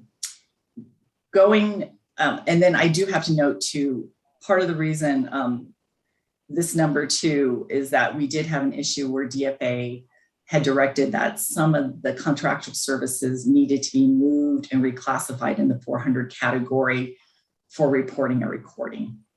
Now, the increase for the 400 categories, the other expenses, most of that just has to do with the fact that the commission hasn't had a building and now you have a building again. So those expenses in the operational side are reflected in the increase in the 400 category. And all these, this is at the agency level showing what the total is to fully fund. This is based on that 3.63%. You can see what the funding would be versus what the total would be. That's the budgeted vacancy savings difference. And then below shows you the contractual dollars and how those are spread out. And I do want to note certain things in the budget are set rates. So like workers' comp premium, the GSD premium, the employee liability, those are set rates that were given by DFA. They're done by DoIT at GSD. They factor those rates and we enter what we're provided. The same for audit services. I did hear a lot from the division directors, making sure there's sufficient travel and sufficient training moving forward into the fiscal year. I did meet with Miguel in regards to IT needs moving forward. Do you want to know, like, these are set fees for the DoIT ISD and the HRMS, that's the share side, that's the HCM side of the personal service, our timesheets, everything that's basically HR based. And then the rental of the building, DoIT Telecom is a set rate, trying to make sure there's sufficient subscription and dues for the agency and sufficient employee training, advertising. We always have some miscellaneous. We did account for the potential of needing servers in fiscal year 23, and then the out of state. So, I don't know if Annette is on, but I did want to give Annette an opportunity because I know, she dealt with kind of the challenges of the request and the operating budget for 22 to give some perspective to that. Are you on, Annette? Yes, Renata, I'm on. Can you hear me? Yes. I can't see you. I don't know what my computer's doing, but I can hear you. Thank you, Renata, and good morning, Mr. Chair, members of the commission. This is Annette Reynolds. For the FY22 appropriation request, the commission faced many challenges with submitting the operational budget needs for the agency. ASD management worked closely with our DFA analyst and acting chief of staff on the specific guidelines for the request. We were instructed to submit a flat budget due to the state economic status, in addition with a 5% general fund decrease. However, we were able to obtain approval to supplement the fire protection fund revenues with a general fund appropriation to fund P611 and P613 programs for salaries and benefits, and an increase for the new Boken building lease. This request was also to be submitted with a 5% general fund decrease per DFA's instruction. So in sum, we were really instructed to specifically submit what our FY21 approved operating budget was, with a 5% general fund decrease and only a slight increase to supplement the fire protection fund, because they were transferring to Homeland Security and for our rent. So that's why we were not able to fully submit a FY22 appropriation request for all of our operational needs. And I do want to add to that, when we were submitting last year, the agencies, our requests on September 1st, we just came out of a summer where in June there was a special session where they sanded state agency budgets. During that time, there was a very bleak outlook on the revenues. And what was kind of shocking is, you know, even though there was kind of that bleak outlook and kind of keep it flat or even cut your general fund going into the request for 22, by the time we got to the session, there was actually new revenue. And it ended up not only not being as bleak as the agents, as the state had anticipated, but there was new revenue in the last session. But it's just the timing of when those budget requests were put in came right off of the sanding projections that, you know, there was going to be issues in general fund revenue moving forward. And then when we came to the session, there was actually new revenue. So things changed very quickly within a 6-month period from when those budget requests were submitted by the agencies and then when we got to the session.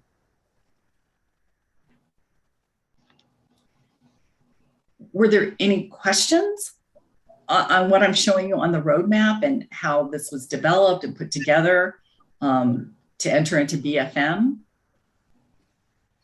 Commissioners?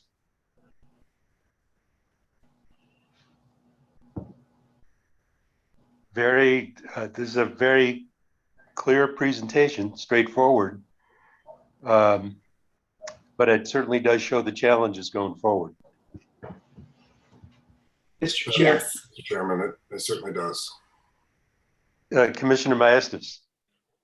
Yeah, I have some concerns about, you know, leaving positions vacant. I just think that it puts us at a disadvantage if we go to the legislature for FY23 and request additional funding. And I think that our budget request is going to have to be more illustrative for the purposes of the legislature, to the point where I think we should show them our organizational diagram and really illustrate the need to establish and fund positions within Office of General Counsel that we've been pursuing for years now, you know, subject matter experts to comprise a cadre of technical assistants, experts, engineers, economists, and so forth, public policy specialists. And I'm wondering if perhaps, if we're going to do that, if it's inevitable or unavoidable that we hold some positions vacant, that we begin reclassifying those positions and start creating, or essentially reorganize the agency and start reclassifying positions that we intend to remain vacant and create the electrical engineer, the economist, the public policy expert, you know, to reside in Office of General Counsel, and start that instead of waiting for the blessing from the legislature. And then my other issue is we have a $500,000 loan designated for the implementation of community solar. And we need to somehow factor that into this and use it to create a template for a future organizational chart and FTE level for the agency, assuming that the loan will roll over into a recurring appropriation. I think we've got a golden opportunity here if we play our cards right excuse me. So I guess my big issues are, I'm concerned about keeping positions vacant. I do think that we need to really determine how we incorporate the $500,000 loan and reorganize the agency and create those positions that positions that weren't just promised, but were actually funded and actually vetoed. The funding for implementation of the Energy Transition Act, FTEs that we identified to implement community solar. There's other pieces of legislation that to date are unfunded mandates. And so I want to make sure the agency is in the best position forward or going forward based on how we're managing the current budget. And so I realize that's a lot. And I think what you've done, Renata, is really kind of clean up, whittling down the departments. But I really don't think that we ought to temper our FY23 request to what we think we'll get. I still think we ought to have our moonshot, right? We want to make the agency the best regulatory agency in the country. And to do that, it could very well take more than, I think, a 14% increase in our budget. So I want to be aggressive, but yet I want to start with basics, with an illustrative presentation to the legislature. That way they understand, what we're facing now and what we will be facing in the future. So anyway, Mr. Chair, that's just kind of some preliminary thoughts on the presentation. I might, Mr. Chairman, on that, and I appreciate those comments, and they're similar to comments and discussions that we've had with Commissioner Maestas. And I guess I would start out by saying I think this budget request would allow us to do all of the things that you just suggested. I don't like holding positions vacant either.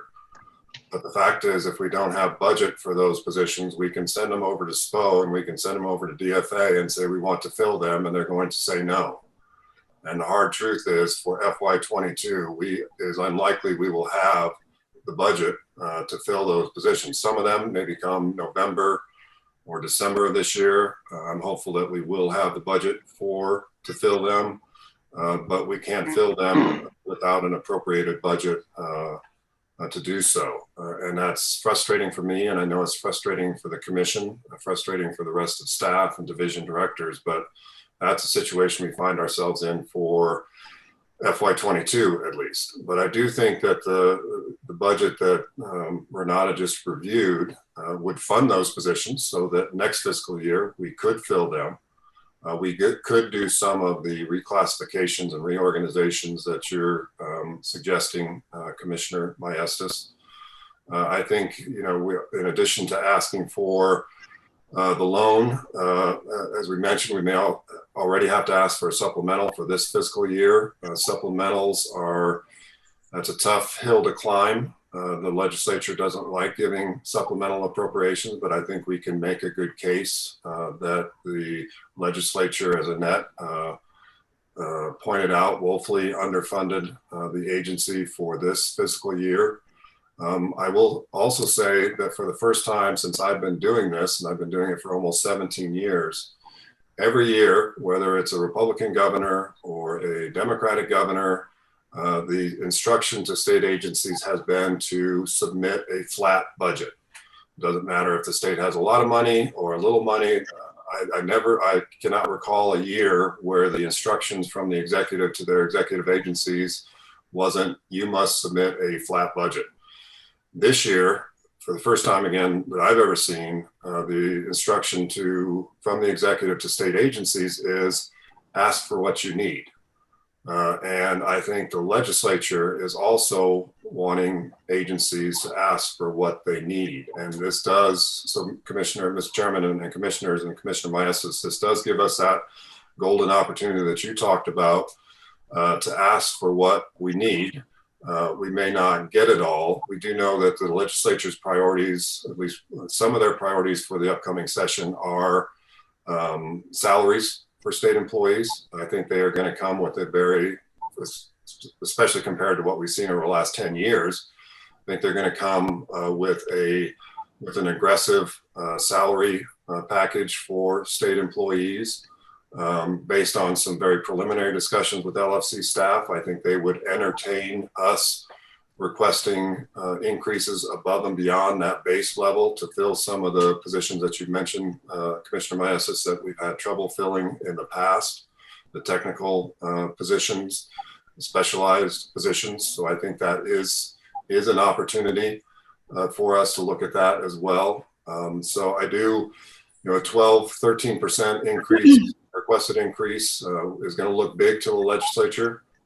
I don't know if we'll get that, quite frankly, but I think we have an opportunity to do better than just 1 or 2% and kind of muddle along as we've been forced to do, unfortunately, by the legislature for the last couple of years. So I appreciate that very much. And, that's why we wanted to have this discussion this week instead of just waiting to drop this on you next week. And we can continue to have individual discussions with commissioners during the time between now and then to further refine this.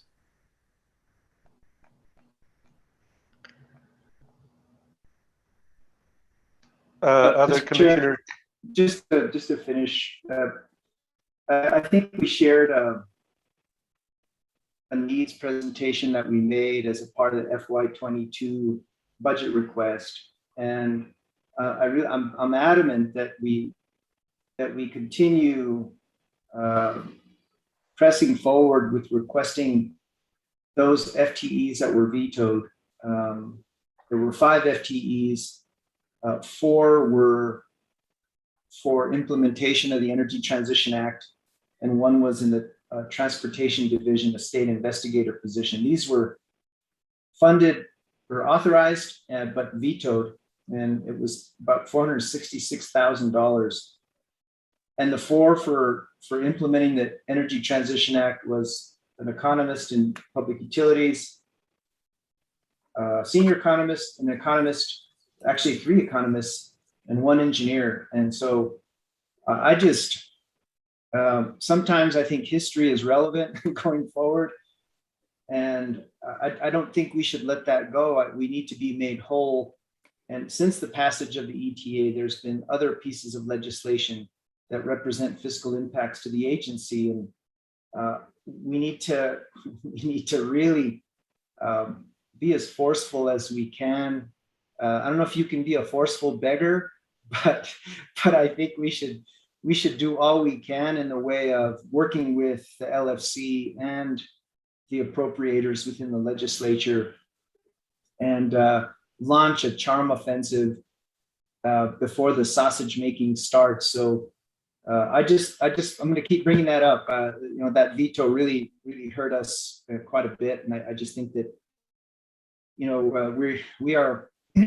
are facing a lot of work right now, and it's no secret that we're behind on our rulemakings. We don't have rulemakings for transportation electrification, rate decoupling, and others, and we're suffering as a result because we just don't have the resources. And so, and that's basic PRC business.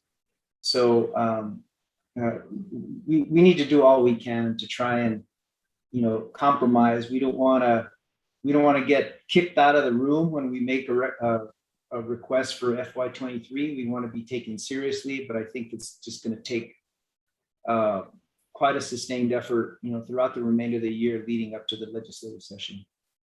That's all I had, Mr. Chair. Okay, thank you. Other commissioners?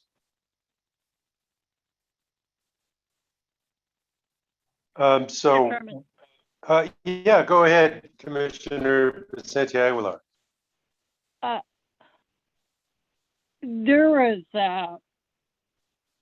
I know that Renata mentioned in order for her to present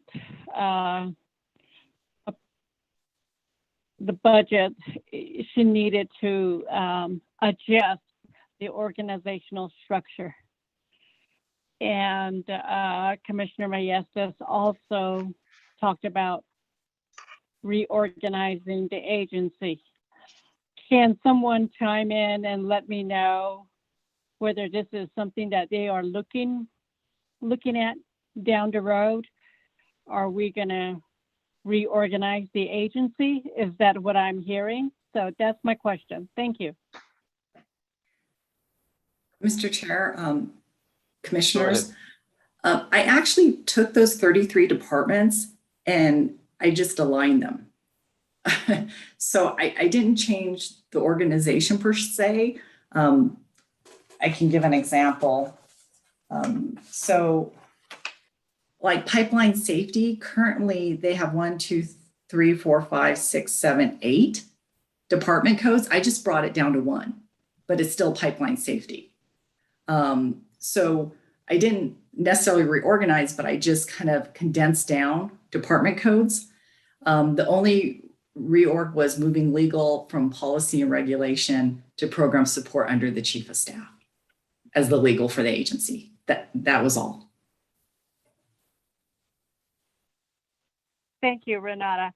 I understand what you have done up to this point, but my question is to the commissioners and to the chief of staff.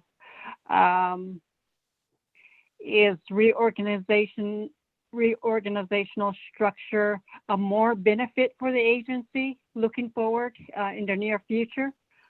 And we have Renata that just hit the ground running and told us where our downfalls are. And she condensed her report. Is that something that we have been overlooking over the years, or is it time to reorganize the agency? That's just a question for the commissioners and the chief of staff. So thank you. So I'll make a couple of comments here and ask a couple of questions along the way. We've condensed these budget categories. Does that give us more flexibility to move dollars to different purposes during the year when we've reduced the number of buckets, if you will? Mr. Chair, commissioners, what it really did was allow me to build the budget at a department level and to be able to maintain projections at a department level and kind of have meaningful conversations with the division directors on their budget and kind of really helping to keep them more informed on where their budget's at. The flexibility issue is usually between programs and being able to move money between programs. That program transfer authority, you do have to have that within House Bill 2. And I think that is doable. I think that's something that we could get, and it's good to have that flexibility, especially when you're dealing with a tight budget. The one thing I will say that I've seen that the legislature likes to see is they want you to be specific on what you want that program transfer authority for and what amount. They're not going to just give open program transfer authority. Okay. And then in terms of, so we've got this streamlined or simplified kind of more practical budgeting process, I'll call it, more pragmatic, with these reduced number of departments that you're budgeting into. In terms of reorganization, I think Commissioner Vicente-Aguilar, I don't have any specific moves in mind other than it's pretty clear to me that the agency needs more resources, and that in particular commissioners should have more resources that they can talk to in terms of getting expertise without having some of the limitations that we have in trying to communicate with staff as it's currently organized. And so to me, that is super, super clear. And certainly, I intend to, in the next week, talk a little bit about to Wayne about that. I agree with Commissioner Maestas that we need to seem reasonable, but we also need to, keep pushing the idea, even if it's only for the next commission that takes office, to have a consistency of message that, we keep kidding ourselves that we don't need these resources. And the fact that we don't have them is costing us. And so I think we always just need to keep that message out there in a big way. So anyway, those are my thoughts on that.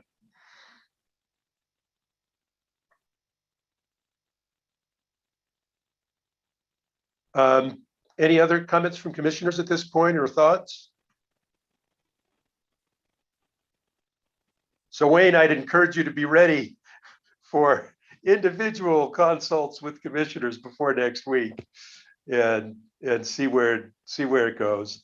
I know it's a challenge, and you're not being wussies by asking for 13% or what, I can't recall the exact number, increase.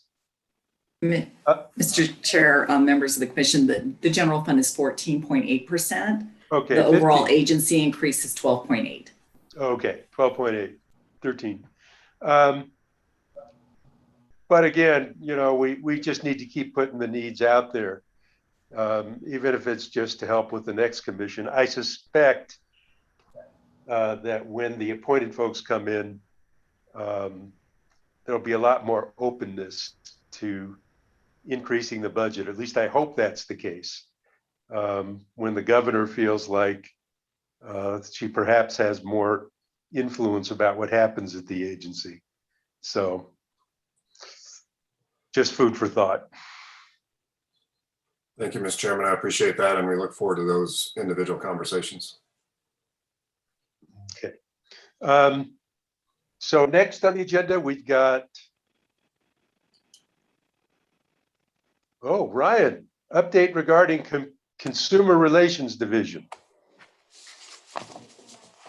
Are you there, Ryan? Yes, sir. I'm here. Can you hear me? Okay. Yes, I can. Okay, good. A quick comment though, commissioners, I would take a break, but I'm trying to see if we can get this whole thing done by noon. So I just wanted to blast on through if folks are okay with that. Forge ahead. Okay. Go ahead, Ryan. Good morning, commissioners. Good morning, Wayne. I'll try to be Good brief. morning. I realize you all have a very busy day still. I've been invited here today's meeting to speak of the Consumer Relations Division and to give a report on what we've done through the pandemic and current. CRD continues to be the front lines of the PRC. We take calls from constituents and consumers throughout the state of New Mexico in all that PRC has jurisdiction on, and many times issues that the PRC does not have any authority over. Our jurisdiction and regulatory authority is one of the largest in the United States, as you all know. Our authority is over a vast number of utilities, co-ops, telecommunications, water, sewer, and transportation companies.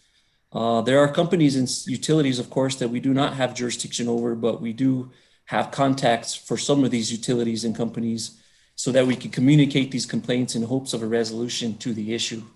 The following numbers is what I've compiled so far. CRD staff receives approximately between 10 and 20 phone calls per day. Of course, it could be more, depends on what kind of complaints we're having come through. Of course, it could be less. From March 2020, when the pandemic and quarantine had started, to current, CRD has processed 748 complaints. From March to the end of 2020, CRD has processed 437 complaints. Please note that these numbers only reflect what CRD has actually processed as complaints. This doesn't include the numbers of inquiries and other communications that we have to send out to other agencies for them to assist, the consumers, which bring us the total of 311 complaints for this annual year so far. We have sent out outreach letters to 22 New Mexico pueblos to be able to offer our assistance in any CRD matters that may come up with their communities and their members, and to also assist with the Native American tax exempt forms that the CRD supports and facilitates. To date, the CRD has processed 57 Native American tax exempt forms from March 2020 to current. CRD continues to meet internally weekly and with most of our utility contacts quarterly. Our CRD consists of 4 very dedicated and hardworking staff that are dependable, trustworthy, and devoted to our NMPRC mission as a whole. We are proud to represent what we do here at the PRC, and we'll continue to do whatever we need to assist you all and the consumer in any way we can. So with that, I'll stand by for questions or concerns you all may have. Commissioners? Mr. Chairman? Yes, go ahead. Yeah, thank you, Ryan. You know, I'm a fan because I don't know how many complaints originate from my district relative to my colleagues, but it seems like I get a lot. But you and the staff have been very effective in resolving most of these complaints at the lowest level.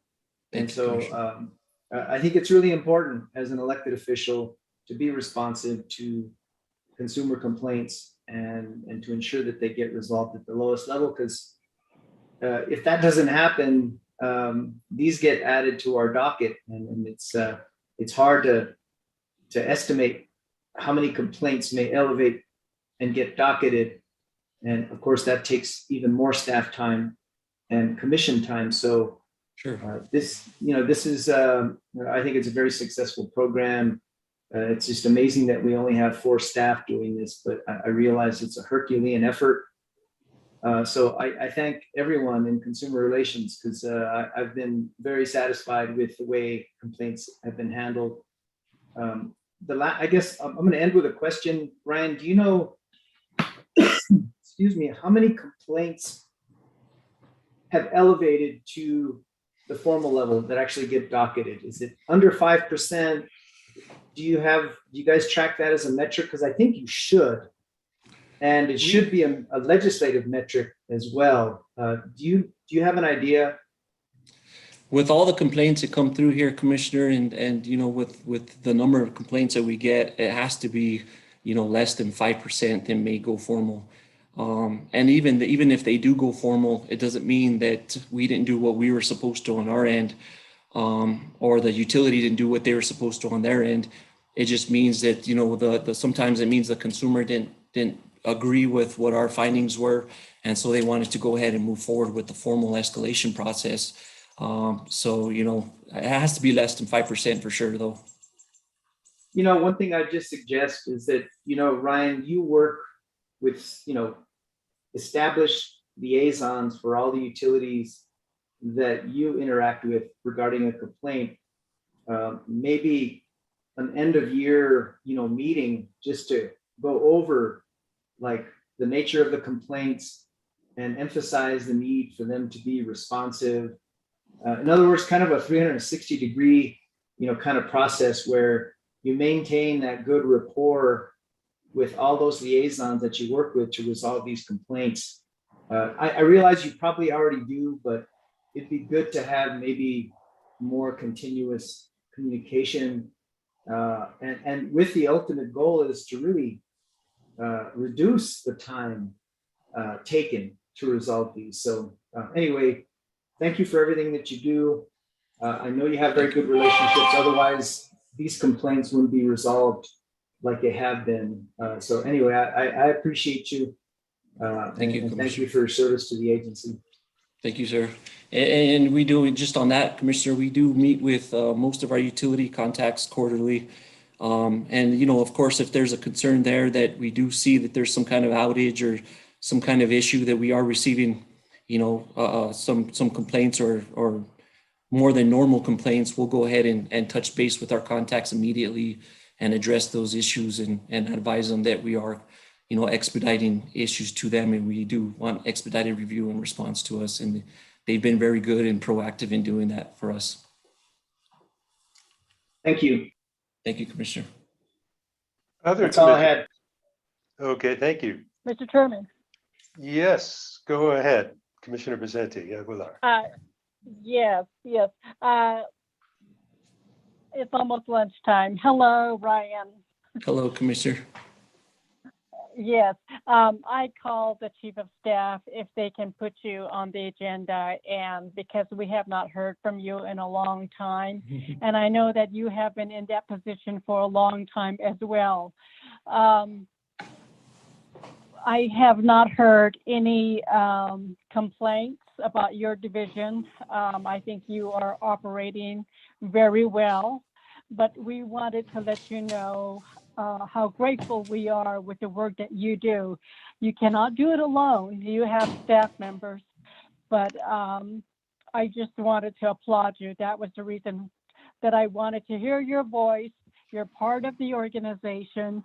We are rooting for you to look out for consumers, and I think you have done a wonderful job. Thank you, Ryan.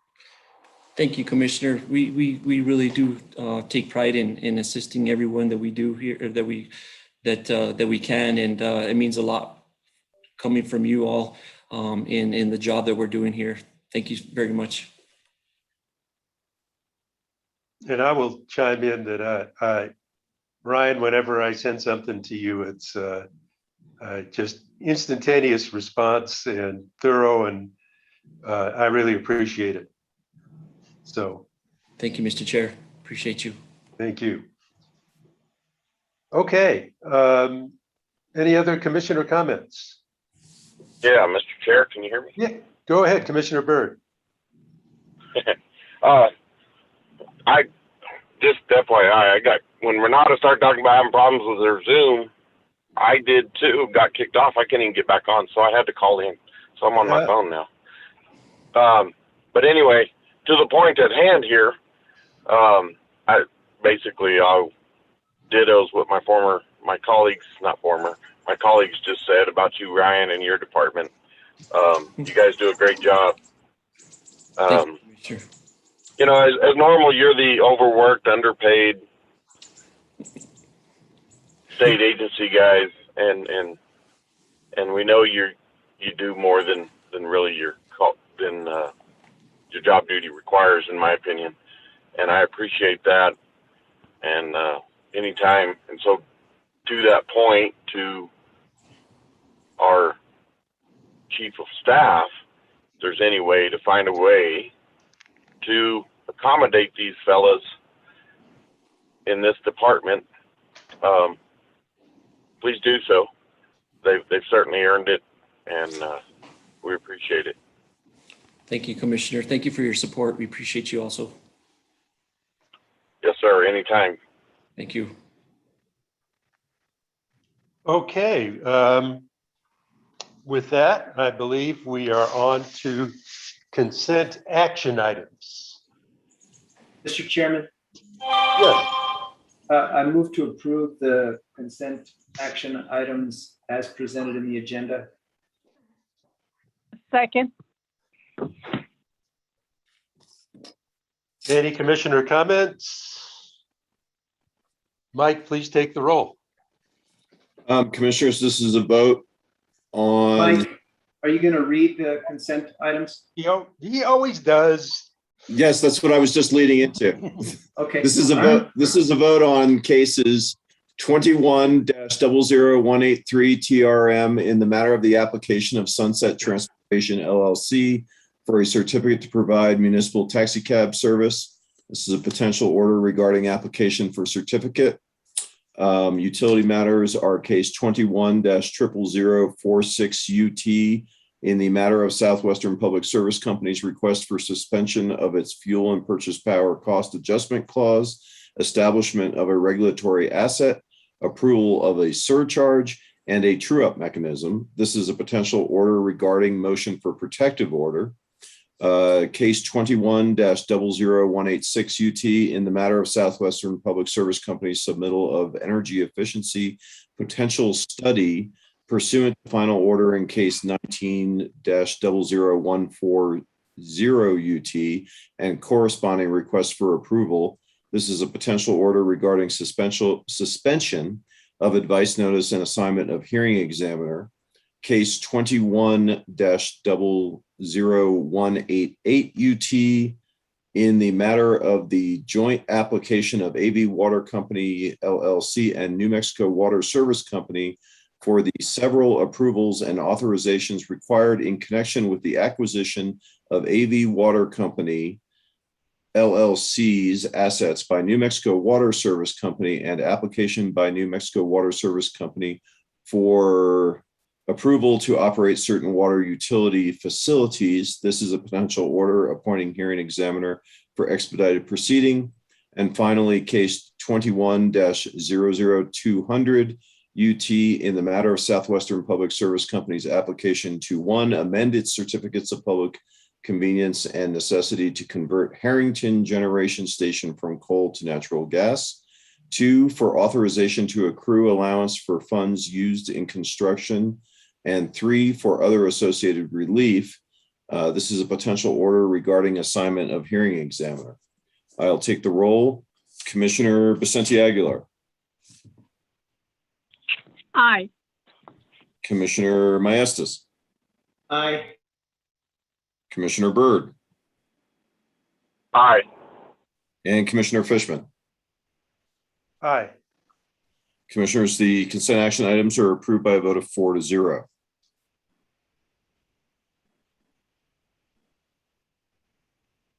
Thank you, Isaac. Communications with Chief of Staff. You've probably all talked out, but Almost, Mr. Chairman. I'll try to stick to that noon deadline for sure. Thank you. I just want to echo the comments that were made by the commissioners about Ryan and his staff. You know, as particularly what I think Commissioner Byrd said, you know, the truth of the matter is if the senior level staff, if we didn't do our jobs for a couple of days, most people wouldn't notice. But if Ryan and his staff don't do their job for just a couple of hours and phone calls aren't responded to, or the complaints that you hear aren't responded to promptly, we'd all hear about it really quickly. So Ryan has been a great asset just in the short time that I've been here in terms of helping me. And so just wanted to add my appreciation to him and his staff for all they do to help us serve the public better. Mr. Chairman, I spent most of yesterday in the new office building. Looks good. Floors are done. I did a walkthrough with the building manager. There are a couple of touch-up things that need to be addressed as a result of furniture hitting walls and things like that. But overall, I think the building is ready to be occupied by staff. I know some other staff have been going in this week as well. I'm probably going to spend most of tomorrow and Friday there too. A couple of decisions that still need to be made. I don't think we need to delve into them right now, but our plan still is, Mr. Chairman, that we will open the building to the public at 8 o'clock on Monday morning. And that if it's the desire of the commission, that we will try to hold next week's commission meeting hearing in the building as well. So obviously in a very fluid time, as we have been for the last year and a half, things are changing daily. So all of that will have to be carefully monitored with the really only goal to be ensuring the safety of people who are in the building, safety of commission and staff and the public. And if we could do that safely and open, that would be great. I think we're ready to do that, but it is, as became clear from the earlier discussion on the HR policies, things are still changing on a daily basis. So we'll continue to keep lines of communication open with you, Mr. Chairman, and direction from you. And with that, I'm happy to answer any questions or address any other matters that commissioners would like me to address.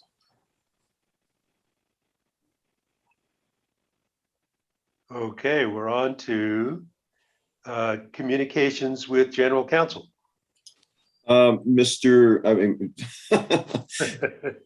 Chairman, I just wanted to, I've got a couple of things. One is just a housekeeping issue. The resolution on the telework policy and the COVID policy was originally submitted to you as a single policy. The commission considered it under two separate votes. So we are going to issue that resolution as a divided resolution into an A and a B, reflecting the two separate votes on those policies, just to let you know that.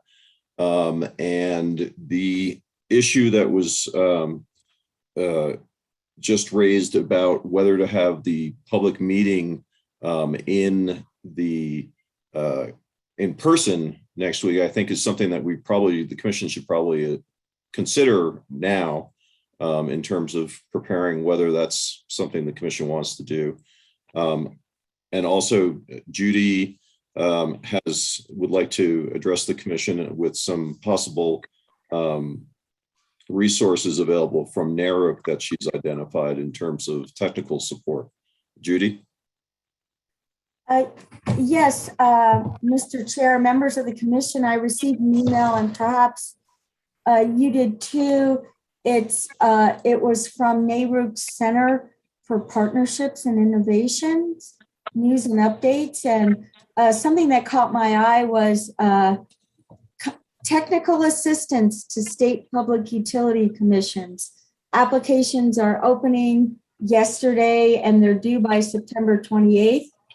And it says that DOE, in partnership with the Lawrence Berkeley National Lab, the Pacific Northwest National Lab, the National Renewable Energy Lab, Argonne National Lab, and Oak Ridge National Lab, is initiating a program to provide high impact, in-depth technical assistance over 1 to 2 years to state public utility commissions beginning, it said in early 2021, but I think they might mean 2022. The type of assistance that they're providing is technical assistance through use of National Lab staff, their modeling, their reports, their white papers, stakeholder convened discussions, education training through workshops and webinars, and consultation with topical experts. So it's an application, and I just wanted to bring it to the commission's attention in case the commission wanted to assign someone to apply, to file the application. And that's it on this point. And then regarding the open meetings next week, in accordance with the policy that we was just adopted, the COVID safe policy, we would need to have in place the whatever kind of self-screening mechanism we were going to be doing, whether it was a paper form, an app, a person asking, we'd need to have that in place. And everyone would be required to wear masks for the entire meeting and maintain 6 feet distance. Thank you, Judy. So Mike, well, commissioners, on the issue of meeting in person next week, what are your thoughts? I'm sorry, was that directed to me? Actually, that was directed towards commissioners. You'd asked the question. Yes, I'm sorry. But I was just thinking, okay, commissioners can maybe just directly comment on it. Mr. Chair? Yeah. I think we should forge ahead. I don't think that the mask mandate's going to be lifted anytime soon. We ought to become accustomed to it. In terms of the 3 questions, the self-screening, we got 2 more business days, and I'm sure we can use what other agencies have employed to address that requirement on the self-screening. Because I'm afraid if we keep putting off a public meeting, we may never open the office again. So I think we ought to move ahead. Let's do it. Other commissioners? Mr. Chair. Yes, Commissioner Byrd. I'm not. Let's do the open meeting. I just preface that with I will not attend. I will do it Zoom. But I think for those who want to go in and wear a mask, let's give that option. Okay. Commissioner Vicente Aguilar. I will not attend the meeting in person. I will call in due to the emergency order that was set in place yesterday by the governor of New Mexico. She specifically stated in buildings, entering the buildings, holding meetings in the buildings. So I will follow her guideline and continue to participate by telephone. Thank you. Okay. Personally, I would be participating by telephone next week as well during this particular surge, which I hope is over in a few weeks. So I just have to say personally, I'm not quite ready myself.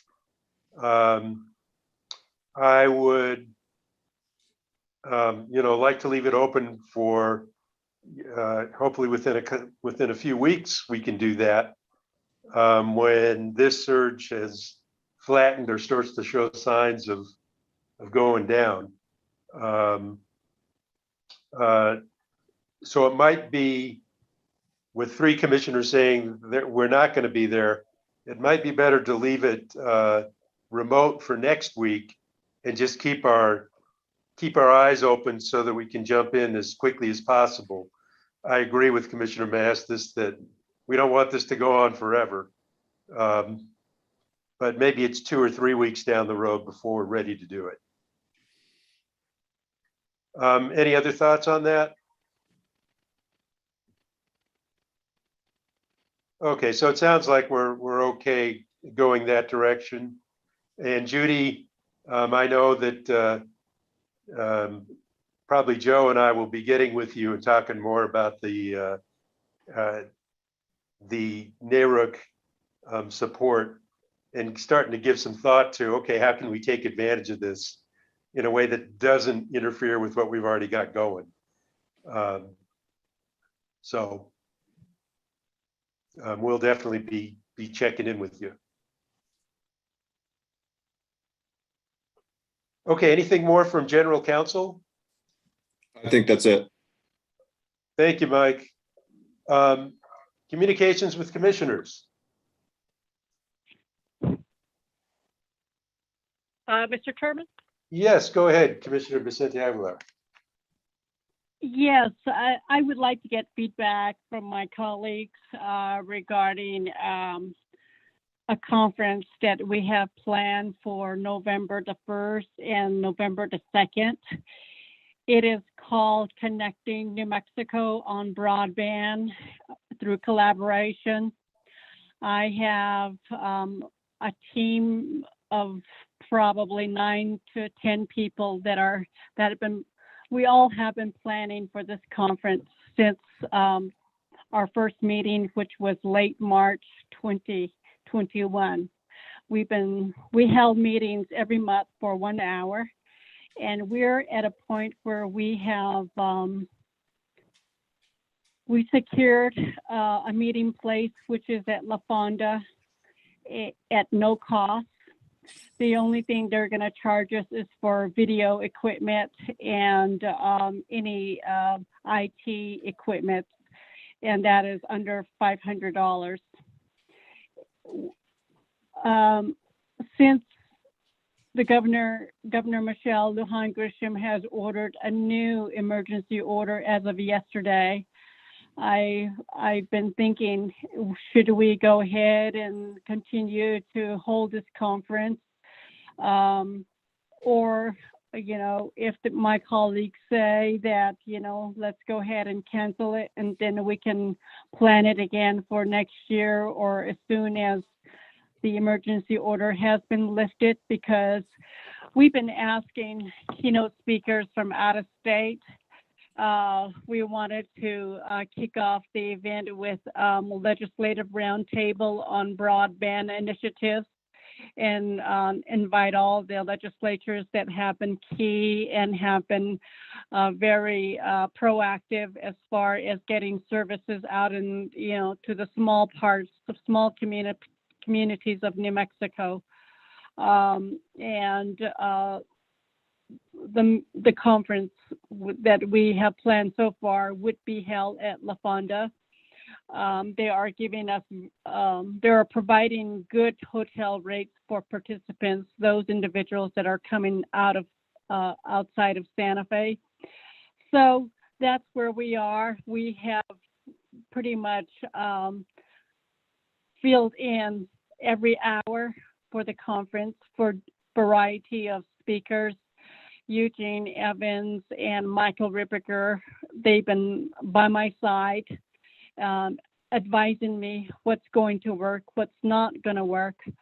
And the only barrier that we face today is the emergency order. So I just feel that this is probably the right time, since we are in a discussion about how we're moving forward with our staff members and our organizations when it comes to COVID-19. Wayne Probst, our chief of staff, has been involved. Sarah Valencia has been involved, and a county commissioner from Santa Fe, a city councilor from Las Cruces, New Mexico, and economic development representatives, consumer representatives have been involved. And we were so looking forward to getting this thing off the ground, but it looks like it's going to be delayed. But I like to get feedback from my colleagues. Commissioners? Mr. Chair. Yeah, Commissioner Byrd. Thank you. I know you're putting Commissioner Vicente Aguilar, I know you're putting a lot of work into getting this prepared, and you're trying to figure out what to do at this point. I think that at this time, it's still a ways off. A lot can change between now and then. I would think that maybe we wait another 30 days before deciding whether to cancel it altogether or not. That would still give a couple months. September, October, November. It'd still give you 60 days lead time to cancel it and not really put anybody out of pocket that far away with that much time, lead time, 60 days. So I think just wait to make that decision for about 30 more days. But I know you'll keep an eye on what's going on with the administration and stuff, and talk about it at that time. But that's what I think, is let's wait before you make a decision to cancel it or not a little while.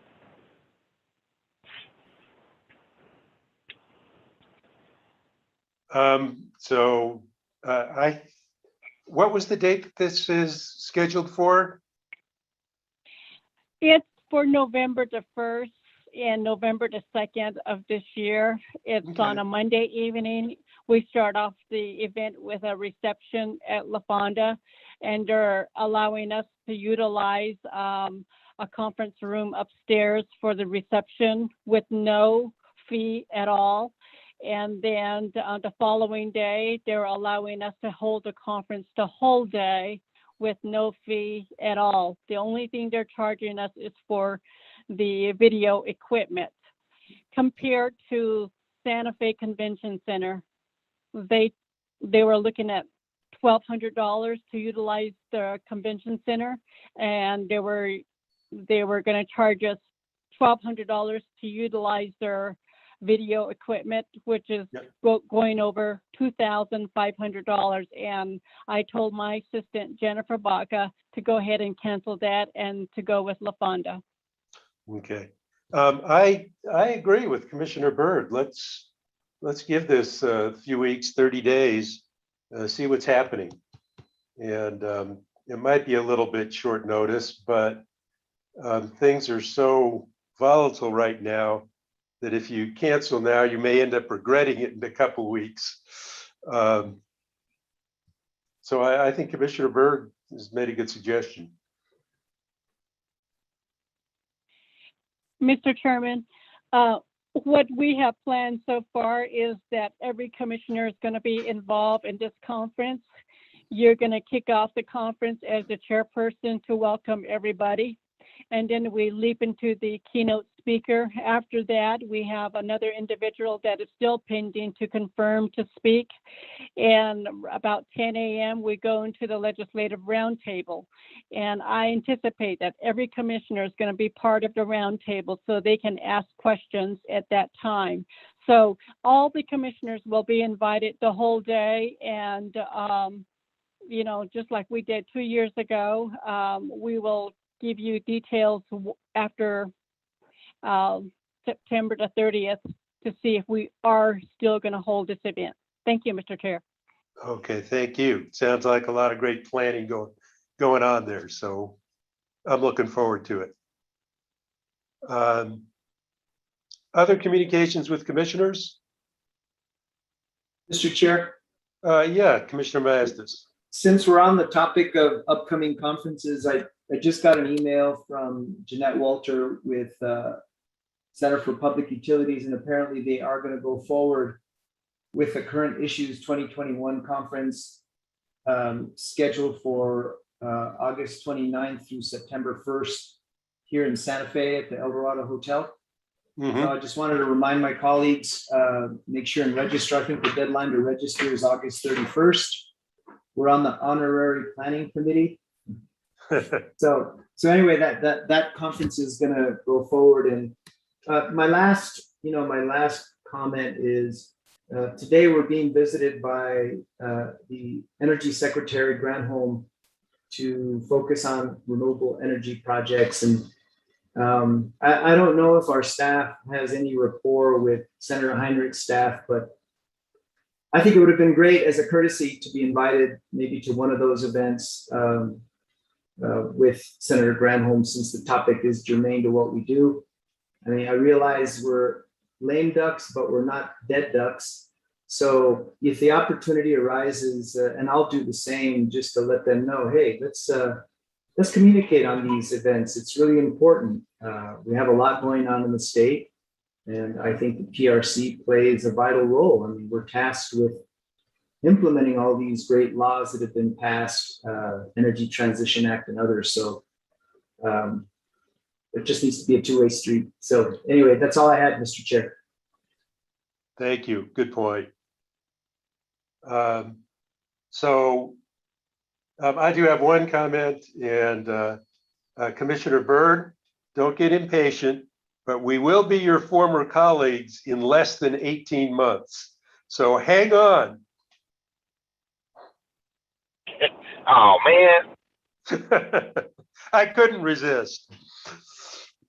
If you don't have any comments, Commissioner Byrd, and we don't want to hear them anyway, maybe we should adjourn.